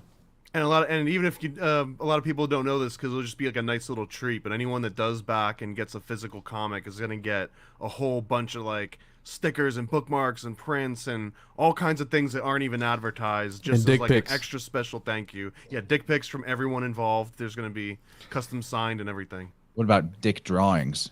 If we can work By that good in artists. too. That Okay. I mean, that's what comes in issue 2 and 3. 30 Yep. backers, 13 days to go. 30, 13. That feels like somehow Illuminati confirmed. 43 is Illuminati 7, right? confirmed. So, are you guys going to be able to incorporate any of the great master Nicolas Cage into this art process? Uh-oh. If it's the chosen one, I don't see how they could. You guys are going to have to wait and see. That's all I'm going to say. Are you allowed to use his likeness? Honestly, if anyone's been paying attention, we already showed a whole bunch of Nicolas Cage stuff early in this episode. You just didn't see it. For the uninitiated, it's just scribble scrabble, but for the initiated, it's a whole entire There's the different language. esoteric and the exoteric, right? Exactly. It's going to be awesome. Amazing stuff, guys. I'm glad that we managed to talk about your comic for almost 3 hours. Yeah, and whenever we go, I want to leave with the with that theme song that we played at the beginning. So and I think we should all dance Get that to it. $12.50 out of it. That's what Milk I'm every saying. penny. Let's definitely do that one. Whenever I get you tell you to hit it, but I want everyone to get a chance to like drop any closing thoughts, promote their channels, any work they got coming up that they're excited about. You know, around the horn, clockwise with Gabe starting. Slick Dissident, YouTube, Weaving Spiders Webs. Tonight, we're doing the flow state, and on Saturdays, we go all evening long into the Sunday mornings. Pack your homunculunch. Nice. You guys can find me at symbolicstudies.com. I'm kind of making Instagram my home, so if you're on Instagram, you should definitely follow me there. I have several homes. I'm all over the place, but it seems like there's a lot of people there, and I post everything there because they allow everything. That's pretty much it. I do tarot readings and things of that sort, so if you're interested, hit me up. That's been going really well, and my love of tarot has really blossomed again, and my awareness of the cards too has just like gone through the roof. Weaving Spiders, I usually show up there. I was unable to last week, and I caught a portion of it, and the conversation was so interesting that I wish I was there. That happens every single time. I'm like, you guys are geniuses and wizards and stuff like that. So it's good stuff. But that's going to do it. And we'll see. I might be on this week. There is a big fight. It's also my birthday on Saturday. So I don't know. There's just plans and stuff going on. And it's summer. Things are busy. Happy birthday, I bro. know it's Thank UFC you. 276. It's a banger card, man. It's really solid. Happy birthday, Mario. Glad that Much you appreciated. incarnated. Thank you. I usually don't mention it, but here we are. You can catch me at the One on One Podcast on all social Oh, media. see what I did there? Look at those two. Look at it cut. Look at those two guys. Look at this guy. That guy on the right is so Illuminati confirmed, bro. This is proof that we are legit Florida men. What's up with the light? The I was light gonna is say, are you guys creepy. like on a boat on an ocean of piss or what? That's Well, I what mean, these river Styx. Nighttime. The water's The very light. shallow, so you're actually seeing like kind of the light reflecting off the white sand, and it's also like really muddy. And you've got that nice beautiful dark green baby shit color for the Florida water. There you go. So follow me on social media at the One on One Podcast, and if you want to hear me and Thomas go at it, we have the Occult Book Club, which is our show, and we talk about obscure and weird books, magical books, grimoires, and all that stuff of history on my feed, the One on One Podcast. And make sure to check out the Kickstarter for The Chosen One. Yeah, we're gonna be working really closely, and we got more stuff coming out. Tripley's in the next one. We got Alex Stein in the next one too. So it's gonna be really great. Really excited. And it really, the first one exceeded my expectations. The second one is just cooking. It's just coming quick. So we'll see what happens. And I'll continue off that. And occultbookclub.com will give you a direct shortcut to the YouTube playlist for a bunch of cool. And we touched on a whole bunch of cool stuff that we go into even more detail on that. But yeah, paranoidamerican.com. You can read a whole bunch of comics for free. And then I also live on Instagram as like my one digital home for now until I get kicked off permanently. And that's at Paranoid American. And I just want to throw in another project that I'm excited about that we haven't started yet, but hopefully we will, is that Florida podcast that Cheney kind of hinted at earlier. I'm super looking forward to that. So hopefully we can get that thing rolling. I think it'll be super fun. Maybe Juan will want to play too. I'm Maybe fucking we'll down. get Homie real Romy. Florida about it. I got some sluts I can bring to occasional episodes. Fuck yeah. If you guys could see the pictures of the people that went through my head, they would be offended. But I only call my sluts to my favorite girls. You can find me at projectcheney.com or Cheney_in_Wonderland on Instagram. I think I'm there the most, but I'm everywhere. I'm on all the platforms. If you put in Cheney, Donald Trump accidentally misspelled my name this week. That was like the highlight of my week because I'm like, finally, out of all the times Liz Cheney, I finally get the misplaced AE for Aether. Wow, that's a steganographic nod and a wink. For my meme magic, I will say what I was doing that day and exactly when it happened. I've never posted a picture of a kek of myself, but Johnny was kind enough to draw me a kek head once.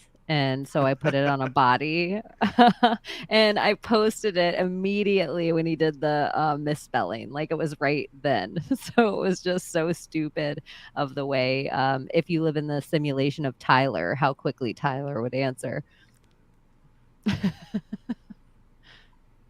That's awesome. Props. That's the world we're in now. That's how sad it is. The misspelling was my highlight of the week. Awesome. Well, this was a really good show, everybody. Hit me up if anyone out there wants to do a tune-up with my forks, and I also am available for tarot and I Ching readings too. Although I'm kind of like, Mario, can we swap reads sometime? Like practice? Absolutely. That'd be fun. We should set that up. All right. So thanks everybody for tuning in. You know the drill. InnerVersePodcast.com is where you can find links to do the sound healings and oracle card readings with me. And all right, Juan, you ready? Hit it. Yeah. Dance Thanks party? for having us on, Chance. Really appreciate it. This Dance was a party. blast. Thanks everyone for tuning in. Really great chat tonight. Here we go. He's a paranoid American. And he's ranting about conspiracies again. He's a paranoid American.